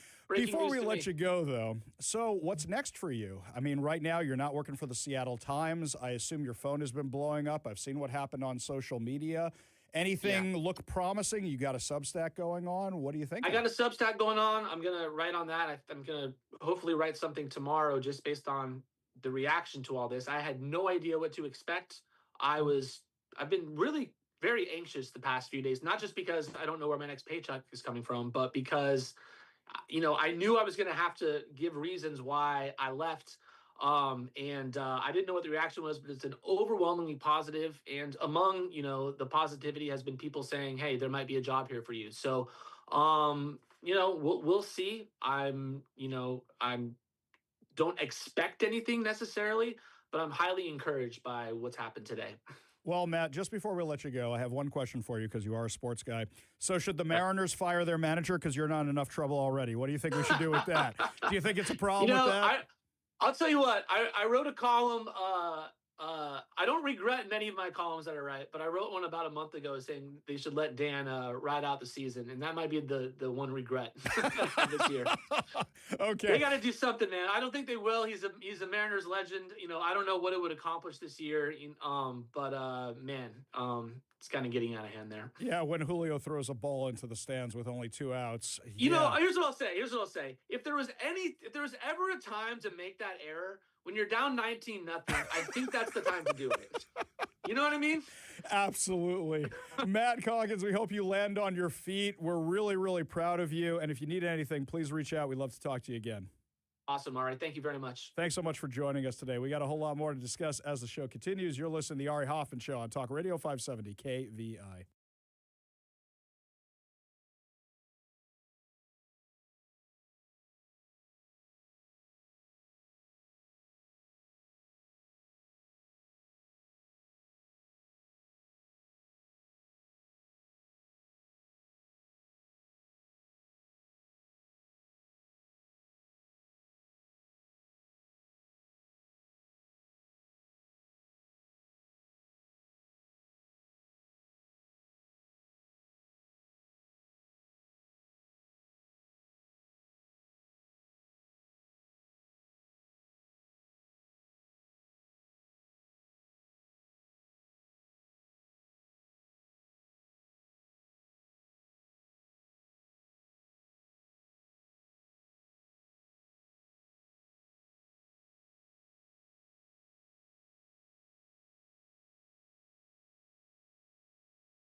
If you're in the Seattle Public Schools district, I'm not sure you are coming back from summer. School may be out forever, as our friend Alice Cooper says. Why? Because the Seattle Public Schools teachers, the Seattle Education Association, might be about to go on strike. And they have nothing to lose either. Why? Because Bob Ferguson signed into law a bill which the Democrats passed, which will now use your taxpayer dollars to pay striking workers while they're on strike. So what's the incentive for them to end the strike? They'll still get paid. They'll get paid with your taxpayer dollars from the unemployment department, and your kids won't be in school. I'll tell you, you know what I would do? I would do a Reagan here. I would do a Reagan. Air traffic controllers. You remember that fun in the 1980s? You say, okay, you want to go on strike? No problem. We're going to bring in some help. And I bet you'll probably get better teachers out of the deal, and you'll probably get rid of a lot of the riffraff.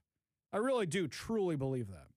According to Como News, time is running out for Seattle Public Schools, Seattle Education Association, to reach a new contract agreement before starting the upcoming school year. The school district's thousands of students should return to the classroom on September 2nd, but after months of negotiations, the teachers' union has threatened to strike if a deal isn't made. Of course, because they got nothing to lose.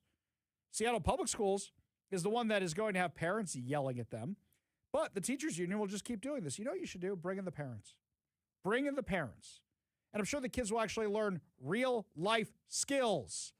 Accountants to teach math. I know everybody has jobs, but if everybody takes a shift during the day, you'll be okay. I've had to do that for my kids' schools when they had teachers. Lots of teachers get the flu one time. School districts, thousands of students are going to have a problem because the current contract between Seattle Public Schools and Seattle Education Association will expire on August 31st. Teachers most recently went on strike in 2022 during the last sizable negotiations and delayed start of the school by 1 week. You know what I would say if I was the school district? And I would put this out in public. I really would. If I was Ben Schuldiner, here's what I would say. Their grades have gotten worse. You refuse to make up any of the learning loss during COVID. More kids are leaving the district. Why do you deserve a raise? Why? Meanwhile, in your spare time, you're out there protesting for the very policies that are making kids leave the district. No. Also, can you name another job where you get 6 figures but get 3 months off a year? Kevin, can I have 3 months off a year? No, he's shaking his head. No. Okay, so I can't have 3 months off a year. So these guys get 3 months off a year. Do the math. You get July, August. Minimum. Now, for those of you who go, Ari, it's not all of August. We have in-service days. Okay, you get the second half of June off. Those offset each other. 2 months right there. 2 weeks for winter vacation. 2 weeks for spring break. Maybe a week and a half for spring break. Never mind all the random vacation days like Indigenous Peoples Day. You get 3 months of the year off and you get these massive salaries and all these perks and the pension. I don't want to hear that you're underpaid. Shut up. I don't want to hear it.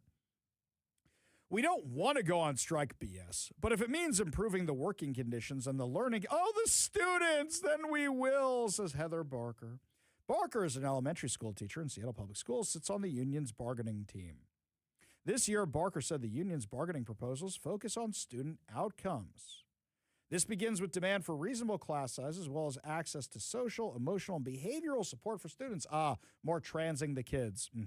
And improvements to the school district's special education program. Last time I checked, you guys were the ones who shut that down first during COVID. Those kids never came back. You can't do special education virtually, so a lot of those families moved. And it was the teachers' unions demanding to keep the schools shut. You know what I would say if I was Ben Schuldiner? I walked into the mess. You guys created this mess. You guys created this mess. And you know what I bet? I bet you the parents would applaud him. Sure, there'd be parents who'd be yelling and screaming and protesting outside the main office building, but I bet you the overwhelming majority of them would applaud him. The district putting more and more tasks on our plate that don't actually impact the relationship with our students and our ability to meet the students where they are. You mean like DEI? You guys are the ones pushing all the DEI nonsense. That's on you. Well, SPS is currently seeking solutions to close an estimated $87 million budget deficit. The teachers union has asked for salary increases, though at a more modest rate than years in the past, according to Como News. I would say this is your fault. We lost tons of students because of your radicalism. You're not getting a raise. You did it to yourselves. So, no. Or I'll tell you what. Here's what else Ben Schuldiner should do. Here's the idea. You guys get rid of the DEI stuff, and I've got money to give you your raise. Let's get rid of the entire DEI insanity, all the millions of dollars spent on that. You can have your raise. Here's something else that I would say to him. A lot of kids have graduated from the learning loss era during COVID, but a lot of them are still there. I'd say, you want to raise? No problem. We're going to add an extra hour a day to school. What time do those kids get out right now? 2:30? So they get there at 9, they're out at 2:30. That's not a full school day. I got to school at 7:30.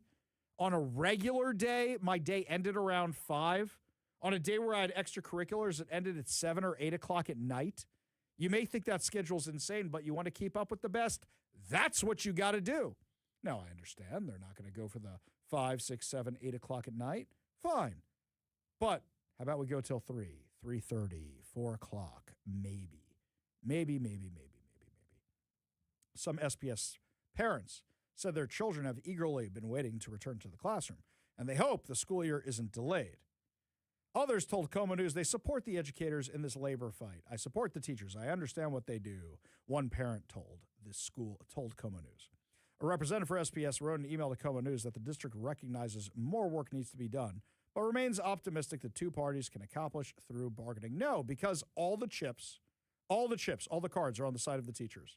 No, it's not going to be accomplished through bargaining. Lots more to discuss as the show continues, my friends. Final hour free-for-all is up next. Plus, the Seattle Times losing a columnist very, very publicly. Only the tip of the iceberg on their really bad week. We'll tell you what's going on when we come back. You're listening to the Ari Hoffman Show on Talk Radio 570 KVI.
Welcome to the Ari Hoffman Show's final hour free for all. Your calls, your texts, your thoughts, your stories, streaming live at KVI.com and the KVI app. You want to be part of the most dangerous show on the airwaves? Call us on the KVI backup line, 206-644-6006. That's 206-644-6006, or text us at 206-421-5757. We're going to dig into Mayor Katie's even worse polling numbers. But before we get to any of that, earlier on the show, we had on Matt Calkins. Matt Calkins, former sports columnist of the Seattle Times, who quit today after they wouldn't run a column of his. He wrote on X, this post is now up to 38,000 likes, 5.7 thousand retweets, over 2,000 comments. After 11 years as sports columnist at the Seattle Times, I've decided to resign.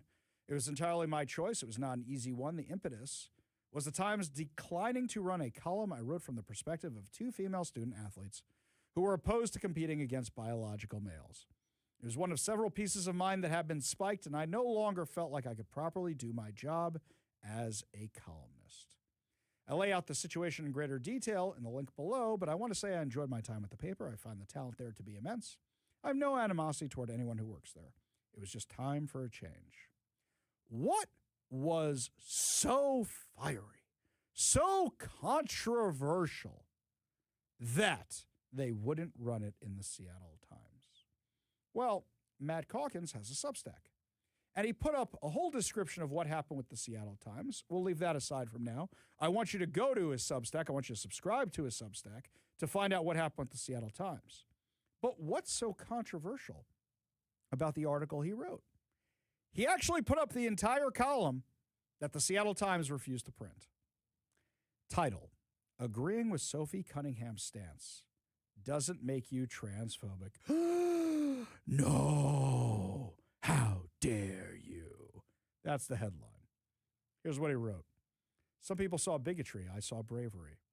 I saw a teenage girl speaking up on an issue that so many adults shy away from. About 90 minutes before the storm played the fever last Tuesday, he wrote this 2 weeks ago.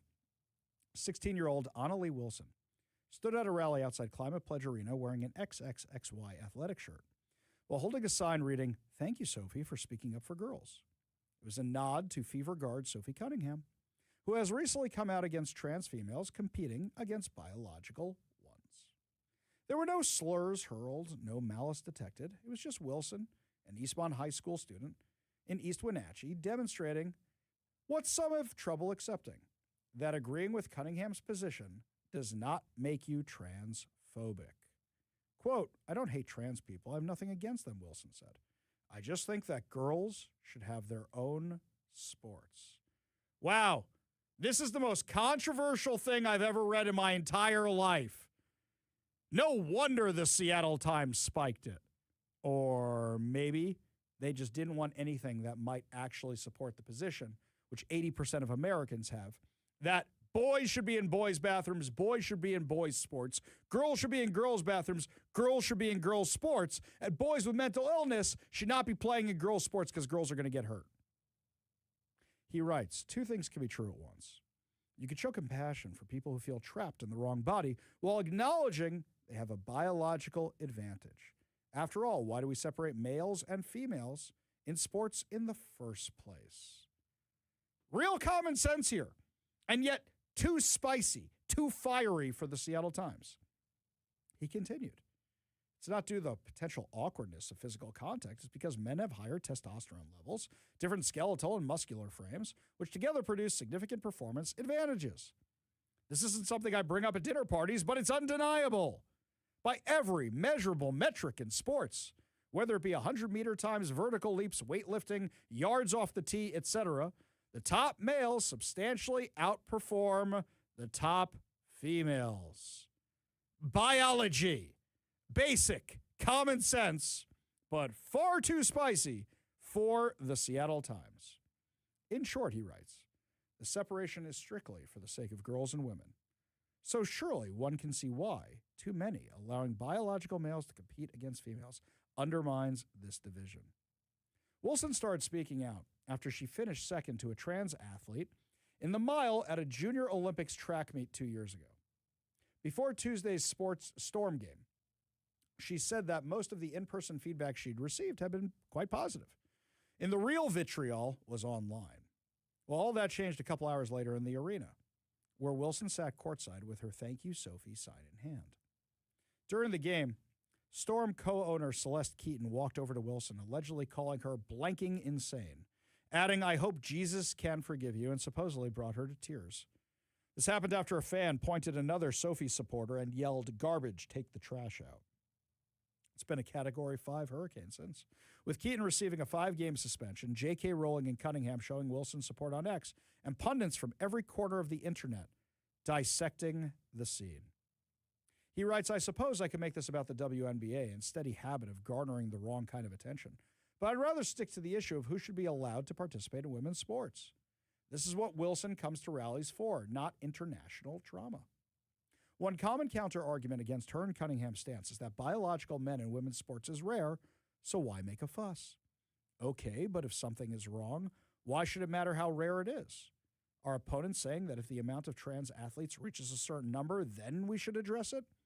To me, this is almost a tacit admission that there is indeed something unfair occurring. Plus, how rare is rare?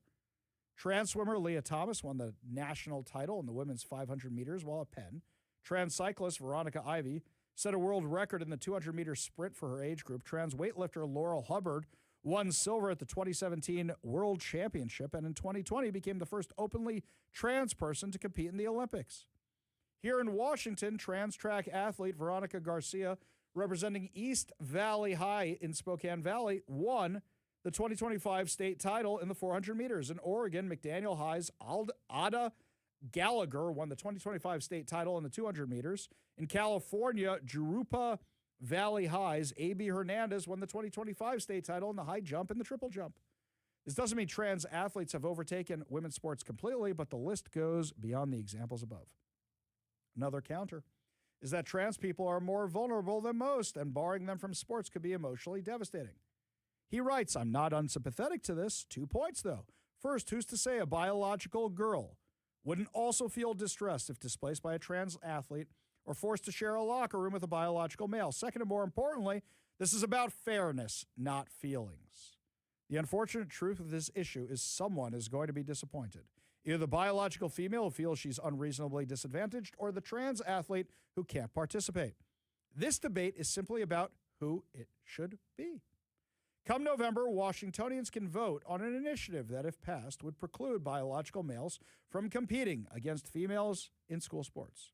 And though one might think this will increase open dialogue on the matter, we all know this is one of the more frightening topics to address. Even if polling suggests that most of the country sides with Cunningham and Wilson, nobody wants to be called a bigot or a transphobe.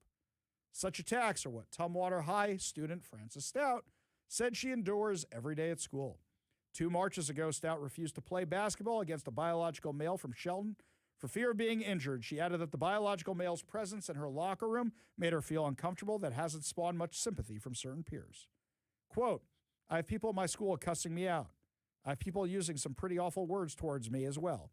I've had people say, 'Blank you, Francis, and I hope you choke and die.' But I know ultimately I'm doing the right thing. This whole thing isn't about hate." So it's not an anti-trans movement, I asked Stout, he writes. She says, "There's only so many times I could say that what we are standing for is not anti-trans, it's pro-women's sports." He writes, "This doesn't mean that there aren't bigoted or transphobic supporters of that position. But what if we withheld these labels until absolutely sure? Most people, I think, want to do what's right. They just have different opinions on what right is." We saw that at Tuesday's rally, which included protesters to denounce the pro-Cunningham event. In their hands was a sign that read, "No hate in Washington State." It was supposed to be a shot at Sophie supporters, but I don't think it landed. Something tells me that Annalie Wilson saw that and thought, "I couldn't agree more." Stellar article. Do you know why the Seattle Times wouldn't publish this? It hit every single point against allowing boys in girls' sports rationally, logically. Seattle Times couldn't have that because Seattle Times is in the can for allowing boys in girls' sports. watch. Their editorial board will come out with an op-ed against the 80 in the 80-20, saying that it's bigoted, it's racist, it's wrong if you keep boys out of girls' sports. Not caring at all that this devastates the girls who just want to play basketball or run track or play volleyball or anything else. Seattle Times is worried about the far left radicals, or worse yet, completely agree with them. This is a stellar column. And if it had been published in the Seattle Times, I'd be quoting the Seattle Times right now and saying, hey, Seattle Times, good on you guys. They could have even put next to this a different column, making the opposite argument. They could have gone out and found somebody to do that, but they refused to do so. But the joke's on them. You know why? Because now that Matt is going viral. Matt Calkins, the columnist who quit the Seattle Times, who wrote this, is going viral. Fox News picked up his story. All us local people picked up his story. I saw Clay Travis from Outkick, who's been at the head of this, was talking to him on social media. More people are going to see this article now because the Seattle Times refused to publish it than if the Seattle Times had published it. Infinitely more people are going to see it now, and Matt Calkins was on Fox News tonight. I assume the entire primetime lineup will have him tonight. We'll have him tomorrow night. I assume that's what's going to happen. And now he's become a voice for all this. And now his writings, more people are going to subscribe to him on Substack versus the Seattle Times declining readership. Because as a sports columnist, he dared to call out that there are differences between men and women, that there are biological differences. This is such a well-written piece and completely destroys the left's argument. Completely destroys every single one of them, one at a time. It's amazingly written. It's clear. It's concise. And it makes excellent points, but that's the problem, and that's why the Seattle Times couldn't have it. Seattle Times couldn't have it because they're worried about their activist base, or worse yet, because they are ideologically captured by the left, and they disagree with it so much they can't even tolerate it being printed in their paper. They have now made a martyr out of Matt Calkins, and now, if you strike him down, he will become more powerful than you can possibly imagine, and that is exactly what's happening on social media. He is now going to become a hero. I saw the article.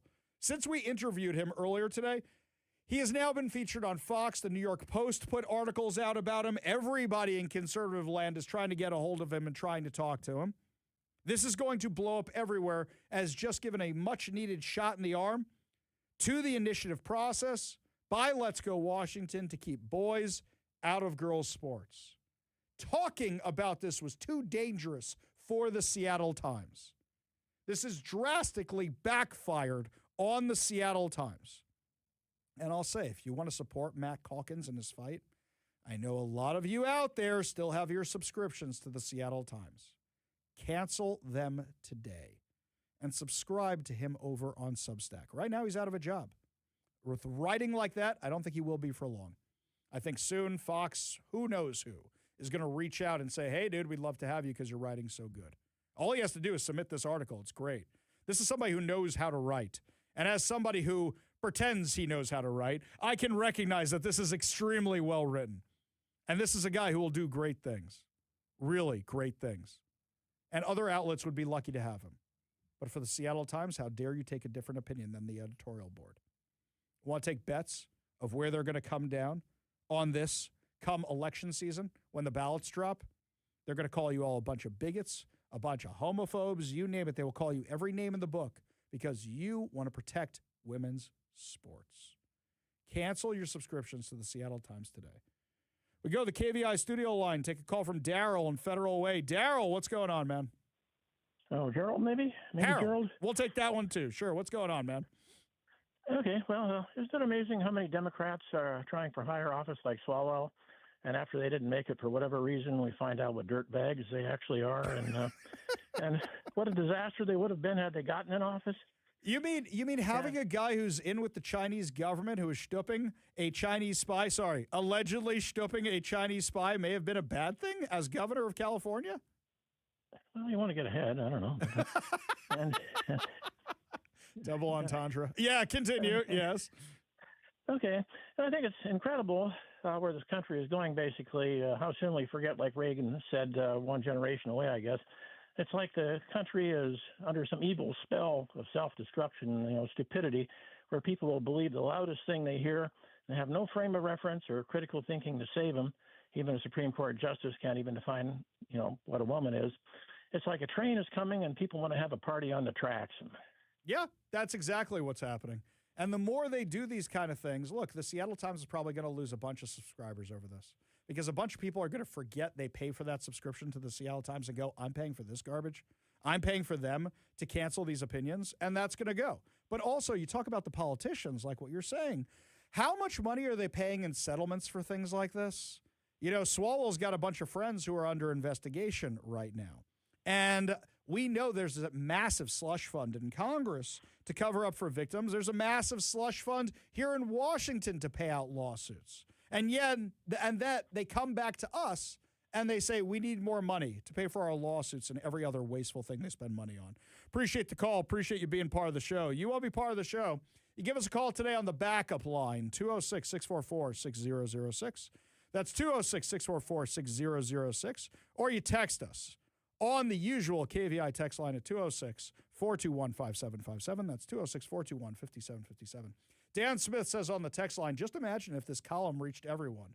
You know what?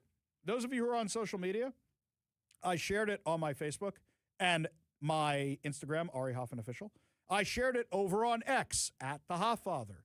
I'm not telling you to share my post. His post is linked in there. Go find it, go share it, and send it to everybody.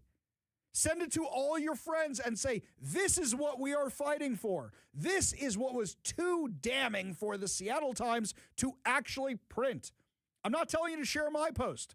Go find his post right there. In fact, if you have trouble finding the Substack article, if you email me, I will send it to you. ARIKVI.com. That's ARIKVI.com. I will send it to you. I will make it as easy as possible for you to share it on social media. Mary says over on the KVI text line, if only the Times would have printed articles like Matt's always, I would still be a subscriber. Hopefully Matt has cracked the ceiling. Yeah, I'll tell you something. The Seattle Times could have had their cake and eaten it too. They could have printed this article and for the next week could have printed articles, or the next 2 weeks, or the next month, or the next year, could have printed articles about how Matt was wrong. They could have found every trans activist in the world. Could have done that. Wow. Just wow. Bad business decisions. They totally could have done that. But instead, it's just, it's too triggering. It's too triggering. We can't print this article. Yeah, I'm really amazed that he quit. I'm really impressed that he quit. Standing on principle, there's not enough people who do that these days. So good on Matt. And if you want to see his articles, you want to see the Substack, you want to subscribe to the Substack, email me, arikvi.com. That's arikvi.com. And during commercial breaks and after the show, I will make sure that you get a copy of his Substack and the article that was too dangerous for the Seattle Times to even print. Speaking of too dangerous, poll numbers are going to be the end of Katie Wilson's administration. I'm not sure she's going to last the whole thing with this much opposition. It's even worse than the numbers we got yesterday. We'll tell you what they are when we come back. You're listening to the Ari Hoffman Show on Talk Radio 570 KVI.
Welcome back to the Ari Hoffman Show. Just a reminder, if you missed any part of the show, make sure to tune in from 6 to 7 p.m. for the Ari Hoffman Show Reloaded, brought to you by our friends over at Wade's Eastside Guns and Bellevue Indoor Range, Puget Sound's premier destination for everything firearms. Lots of feedback to Matt Calkins quitting the Seattle Times. This one here, trans athletes are not banned. They simply participate with their biological peers. Exactly right. But the left keeps claiming they're banned. They're banned. They're not banned. They're going to keep saying they're not allowed to play. No, they just have to compete with boys, and they're not as good. So they don't place. Guess what? Neither was I. I didn't say all of a sudden I was a girl. So, trans athletes, not banned. Just a reminder. Oh, wait a second. We have somebody we have to recognize here on the studio line. This one right here. Canceled my 35-year subscription to the Times today. Loyal listener Gary M. in Lake Forest Park. Gary, good on you. Kudos to you. In fact, you get the special sound effect today. When you cancel the Seattle Times, we reward you for canceling the Seattle Times. Well done, Gary. Well done. Anybody else does that, you can get a shout out on the show. Not if you canceled it like 10 years ago. If you canceled it today, you text us, you let us know that you did, sending a screenshot if you want me to share it on social media. You can do that too over at 206-421-5757. That's 206-421-5757. Well, we do have this. One of our colleagues over at Northwest News Radio reached out to the Seattle Times for comment on all of this. This is how you know it's bad, when mainstream media is reaching out to the Seattle Times because they recognize how bad this is. Here we go. This is their official statement. I am reading it right now. My colleagues have forwarded your inquiry. We do not comment on personnel matters. Thank you for reaching out. Katie Irwert, Senior Vice President, Product Marketing and Public Service. Kevin, it's the marketing person. The marketing person. I think they're having a bit of an issue today. Don't you think so? I think the Seattle Times might be having a bit of a marketing issue today. Yes, I think, you know who else is having a marketing issue today? Our very own Katie Wilson, mayor of Seattle. There's another new poll out. So yesterday's poll, devastatingly bad. This one's a little bit better, still devastatingly bad.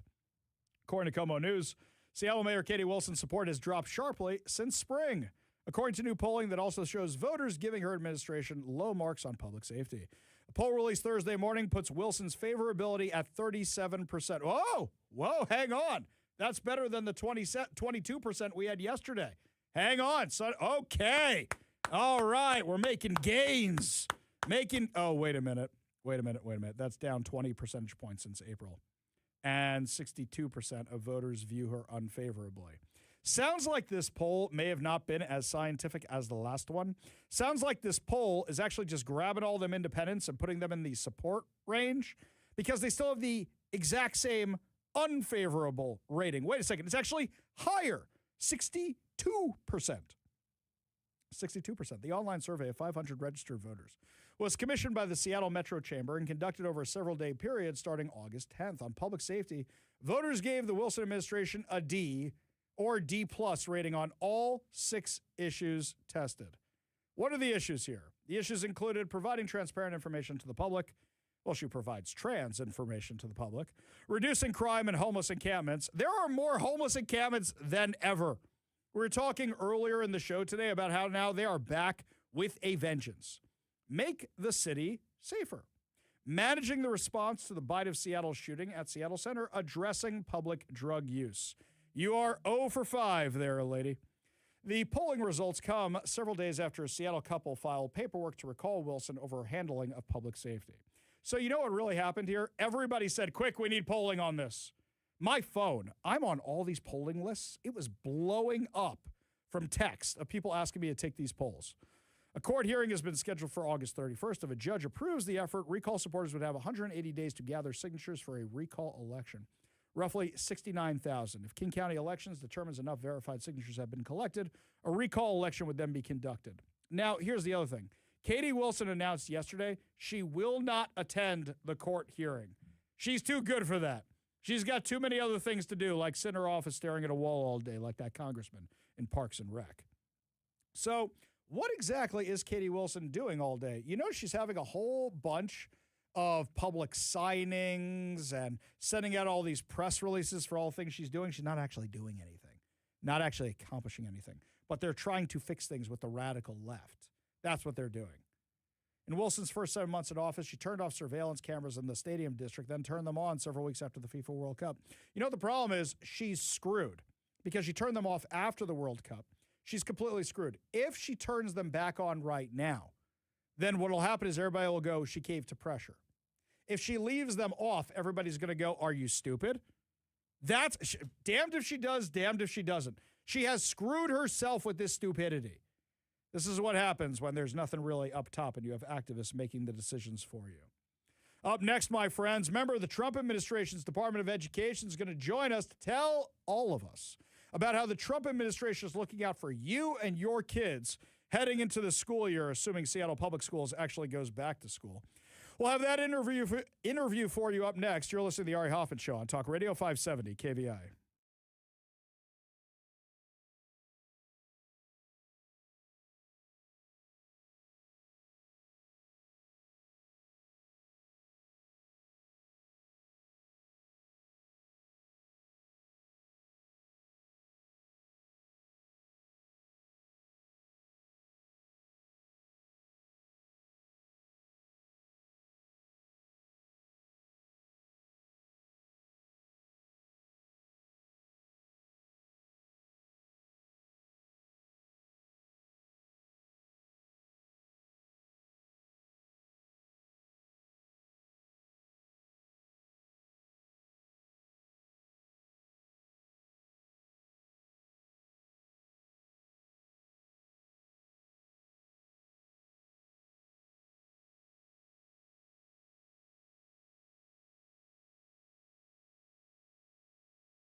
The left is busy screaming and yelling about what's going on in your kid's school this year. And thanks to our friends over at Renewal by Andersen, Western Washington windows and doors for every home, on today's Newsmaker Spotlight, we have a very special guest for you. Joining us now on the KVI studio line, we have from the Department of Education spokesperson Julie Hartman to talk to us about what your kid can expect coming back to school. So, Julie, thank you for joining us today. Has the entire educational system been defunded and shut down? Well, Ari, thank you so much for having me. And you know, the president has been clear that we are sunsetting this 46-year, $3 trillion Department of Education in D.C. and returning authority to where it belongs, which is with states, parents, and teachers, and local leaders. And we've just made a lot of progress to really put decision-making back in the hands of the people who are closest to the child. And, you know, just before we got on, you and I were talking about this investigation that the department has into the Washington Superintendent's Office. And I want your listeners to really hear about what's going on here, because we're investigating them for these policies in Washington school districts that say that teachers have to hide a child's so-called gender transition from that child's own parents. And the Trump administration obviously believes that that is insane. Parents are the first and primary decision makers in their child's education. It is not only immoral, it is against the law to hide that information from parents. And so the Trump administration is really putting power back into the hands of parents. And we are investigating these entities that have the allegations of doing this. And we're no longer going to allow parents to be sidelined. So really, it's just a massive undertaking here, thanks to President Trump and Secretary McMahon, to restore common sense to our education system and ensure that the people closest to the child have the authority and have the say. Yeah, Chris Rakedall, the superintendent of public instruction here in Washington, went on a whole rant just last week talking about how great the DSA is, how great socialism is. And that's the guy who's in charge of education here in Washington state, aside from the fact that he continues pushing boys into girls' sports, aside from the fact that thanks to Senate Bill 5599, the state can actually take your kid away from you, hide your kid's whereabouts, and we've spoken to multiple parents where this actually happened. So now parents have to be concerned about if they send their kid to school. Not only will they be brainwashed against America or to join Antifa, but also is the kid even going to come home from school, or are they going to be hidden somewhere else? Julie, I'm looking at the Department of Education, and I would think that these teachers' unions and these school districts would be excited that the money is going back to the school districts, but it seems they're resisting you on everything. Why do you think that is? Well, you know, all across the country, Ari, so many of school districts have been really captured by ideology. And, you know, we've said it so many times and can't say it enough. This is just about restoring common sense. And, you know, we're talking about parental rights here. It is obscene that any leader would ever oppose parents knowing about the most sensitive information pertaining to their child's health and well-being. This is not a left versus right issue. This is a morality and a common sense issue. And with the Trump administration, we're putting parents back in the driver's seat, and we are restoring sanity to our education system. And, you know, another thing here that's important to realize is that this is happening all across the country. You know, I was just talking with someone about an example in Maryland where a parent actually discovered that a school was transitioning her daughter when a teacher accidentally sent an email to that parent referring to her daughter by male pronouns. And then when the mother asked the school district to tell the truth, the school district said, you know, we have these policies where we can't give you your child's education records. And it extends in Colorado, too. There was a parent in Colorado who got a call from his 11-year-old daughter who was on an overnight school trip. And the daughter called her father and said, I'm having to share a bedroom with a boy on this overnight school trip. I mean, this is just insanity. Again, the Trump administration is restoring parents' rights and common sense to our schools. And, I can't speculate as to why people are opposing it, but this is what's happening. We are not going to allow these practices to happen any longer, and we are going to fight tooth and nail to make sure that our kids are safe and that our parents are back in the driver's seat. In the last few minutes we have with Julie Hartman from the Department of Education. So when the kids go back to school this year and the parents are finding out these things, because we know it's going to happen in Washington. I mean, once the school year starts, half the stories on my show are about the insanity in schools. What do you recommend they do? Do you recommend they reach out to the Department of Education? Do you recommend we blow up these stories? What do you recommend so the Trump administration can know what's going on with this stuff? Well, absolutely. And you should absolutely encourage, and I'm encouraging now the parents who are listening to file a complaint with the Department of Education and specifically our Student Privacy Office. And also, of course, Ari, I mean, talking about these stories is so important because we need to shine a light on this issue. Very shortly after Secretary McMahon was sworn in, she actually hosted a roundtable at the Department of Education with detransitioners. These were students who pursued a so-called gender transition while they were minors, and once they got older, they regretted it, and they've been very outspoken about the harm that caused to them. And I was there during that roundtable, and I was watching these students tell Secretary McMahon how much they wished that their parents had known about what was going on in those school walls, and how school personnel were hiding that information from parents. And it is just so heartbreaking. And anytime anyone has the opportunity to expose what is going on here, they should absolutely do so. And so parents, if you're listening, the Trump administration stands with you. Please, if this is happening, file a complaint. And the Department of Education is also partnering with the Department of Justice to ensure that your rights under the law are protected. And under President Trump, that is never going to end. We are always, always going to fight for parents and put them back in their rightful place as the first decision makers in their child's lives. Well, I know, Julie, that you and I just met each other, virtually, that is, even not even in person, but I've got a lot of catching up to do with you. As soon as we're done here today, I'm going to send you a few things so you know about some other stories you may not have heard are going on in Washington. I encourage our audience to reach out to the Trump administration with school starting if there's any issues, or reach out to us, ARI@KVI.com. That's ARI@KVI.com, to tell these stories so that way they can be addressed, because no kid, no parent should have to worry what's going on in these schools. It should just be, here's your education, here's math, here's science, here's history. Department of Education spokesperson Julie Hartman, thank you so much for joining us today. Really do appreciate it. Thank you, Ari. It's always a pleasure. And happy back to school. Happy back to school. We got a whole lot more to discuss as the show continues. You're listening to the Ari Hoffman Show on Talk Radio 570 KVI.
really good news to wrap up another amazing episode of the Ari Hoffman Show on Talk Radio 570 KVI. Now, just a reminder for everybody, be sure to tune in from 6 to 7 p.m. today for the Ari Hoffman Show Reloaded, brought to you by our friends over at Wade's Eastside Guns and Bellevue Indoor Range, in case you missed any part of the show. I believe during that part, Kevin, we're going to be rerunning the interview with Matt Calkins, right? So you get to hear that. If you missed it, he's the Seattle Times columnist who resigned today because they won't print his column on protecting girls' sports. So if you missed that interview, that's going to be coming up at 6:30 if you missed it during the Ari Hoffman Show Reloaded. So make sure you are tuning in then. Also, just a couple texts on that before we get to the good news.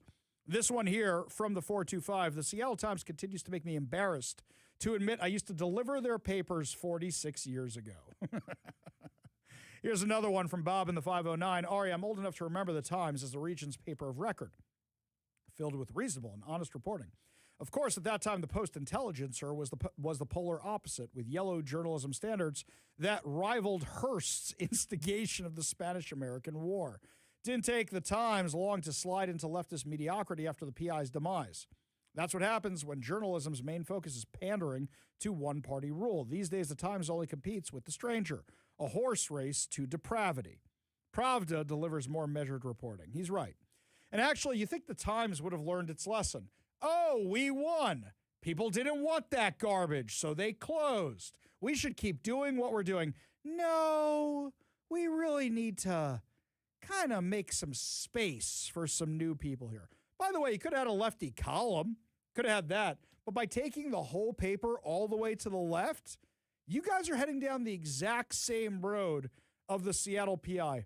Hang on, I can't quite see it from where I am in the studio. Kevin can probably see it. That big, giant globe out our window that says Seattle. Oh, the shades are down. Kevin says the blast doors are closed. The blast doors are closed. You can't see that big, giant globe of a building that I think is mostly empty now.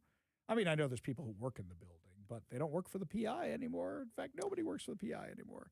No, I think it's some sort of a tech company that's in there. Mm-hmm. They just have this big, giant, huge albatross above on their roof. Yeah, it'll be like the Starbucks headquarters one day. It'll be like, what's that doing up there? What's that deal right? up What's there? that? Yeah. Well, guess what used to be here, kids? Let's tell you, when this was the Starbucks, we had a roastery downstairs. We had this really nice food down. It was great. Remember all that? Yeah, this is why we don't have nice things. Okay, actual good news. Speaking of remembering things. So we've had this discussion like 10 times, but it keeps coming up in the news. According to Fox News, Florida's only Pizza Hut classic, featuring the nostalgic red plastic cups, vinyl booths, Tiffany-style lamps, and checkerboard tablecloths reminiscent of the 1980s, has become so popular that employees from other locations have been brought in to help accommodate the influx of guests at the Homosassa Springs restaurant. Tim Sparks, president of Wichita, Kansas-based Dalen Corp., which operates 82 dine-in Pizza Huts, told Fox News Digital, "We have a big responsibility. We always want to provide great service. We always want to provide a great product. But when you get put under a spotlight like this and people are coming from 2 or 3 hours away, we got to deliver on that expectation." Okay, let's be real about this for a second. In the 80s, it's just another restaurant, right? So you got to make sure you have all that stuff. But I assume the service wasn't that great in the 80s. It's still a fast food joint, right, Kevin? Well, I mean, it's a little different. Pizza Huts in the 80s were more like, I wouldn't call it fast food. I would call it more like an Applebee's. So more like a dining experience. Yeah. The waiters come over the tables. Correct. Oh. Yep. Yeah. If I remember correctly. And then, there was a salad bar in some of them. Sure. Like, well, and so a bigger kind of dining room. The iconic red roof. The red roof. Mm-hmm, yeah, those Pizza Huts. Yeah. I could see how this one would be. If it's just like that and it hasn't changed, I could see that. Used to be one out on 128th in, South Everett, Linwood area. Yeah. I used to go up to that one, and then slowly all of them that are like that around here closed. And even if they didn't close, they shut half of it down and just made it an express where you pick just the take pizza out. Yep. Yeah. So I'm looking at the picture of this sucker. It looks like the real deal. I'm looking at it. It's got paper towel holders on the table for the oil and stuff from the pizza. They do have flat panel TVs for sports and stuff, though. That must be a new addition that they have that kind of stuff. But it looks like the retro Pizza Huts that I grew up seeing commercials of and go, man, I really want to go to a place like that. I assume the pizza tastes exactly the same, though, right? Yeah, and I've told you before, everyone looks back at that fondly, but the pizza wasn't great. I've had really Pizza Hut. wasn't. In Israel, Pizza Hut's kosher. And I think it's mediocre. It's nothing special. And there's really people out there listening right now who are going nuts because they're always like, hey, it's one of these, fast food, one of the major chains. It's not, it can't be good anymore. That's all garbage pizza. It's like, yeah, but if you grow up with something like that. You want the nostalgia. Yeah, you want the nostalgia. So there was a place called Burger Nosh when I was a kid. Burger Nosh was cruddy McDonald's style food. These little burgers, it always tastes the same every single time. It's always a hockey puck. It's always one of those things. But I was nostalgic for it. So I remember when my son was like 2 or 3 years old, I went back to New York. Burger Nosh was there, and they had a big banner over the door. 20 years of Burger Nosh. So, of course, I take my son. I get a picture. Oh, my God, 20. I go, and I'm like, yeah, the burgers taste exactly the same.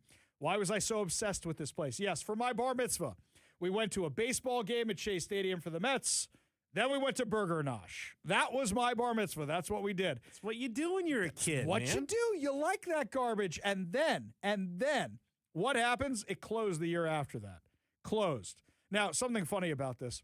I remember I went to this high-end burger place, and I assumed this was a new place that had opened in New York, which was, now everybody's going to laugh, who knows this place called Dougie's. It was high-end for the time. Now it's just a nicer version of that kind of stuff. They had fire poppers and all those. What year was this?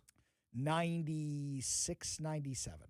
So I go to this place, and I'm like, well, it's going to be like Burger Nosh. I'll take 3 of those burgers. And they look at me, and they go, 3? And I'm like, yeah, 3. Thinking I'm getting the hockey puck deals, and the big sucker comes out. I'm like, oh, crap, I'm never going to finish this. That's a lot of food for a teenager like that. So I took it home. And those are called sliders, right? Like no. The little guys. Yeah. No, not the sliders. They're not that little. They're not that little. You know what I'm talking You're about. You're talking about like a Dick's burger. Like a regular cheeseburger at Dick's. Yeah. One of those kind of things. No, a slider. I know what a slider is, okay? There's actually a place in Vancouver that makes amazing kosher sliders. They're up there. It's really, really good. Anyway, Pizza Hut started the Classic Initiative around 2017.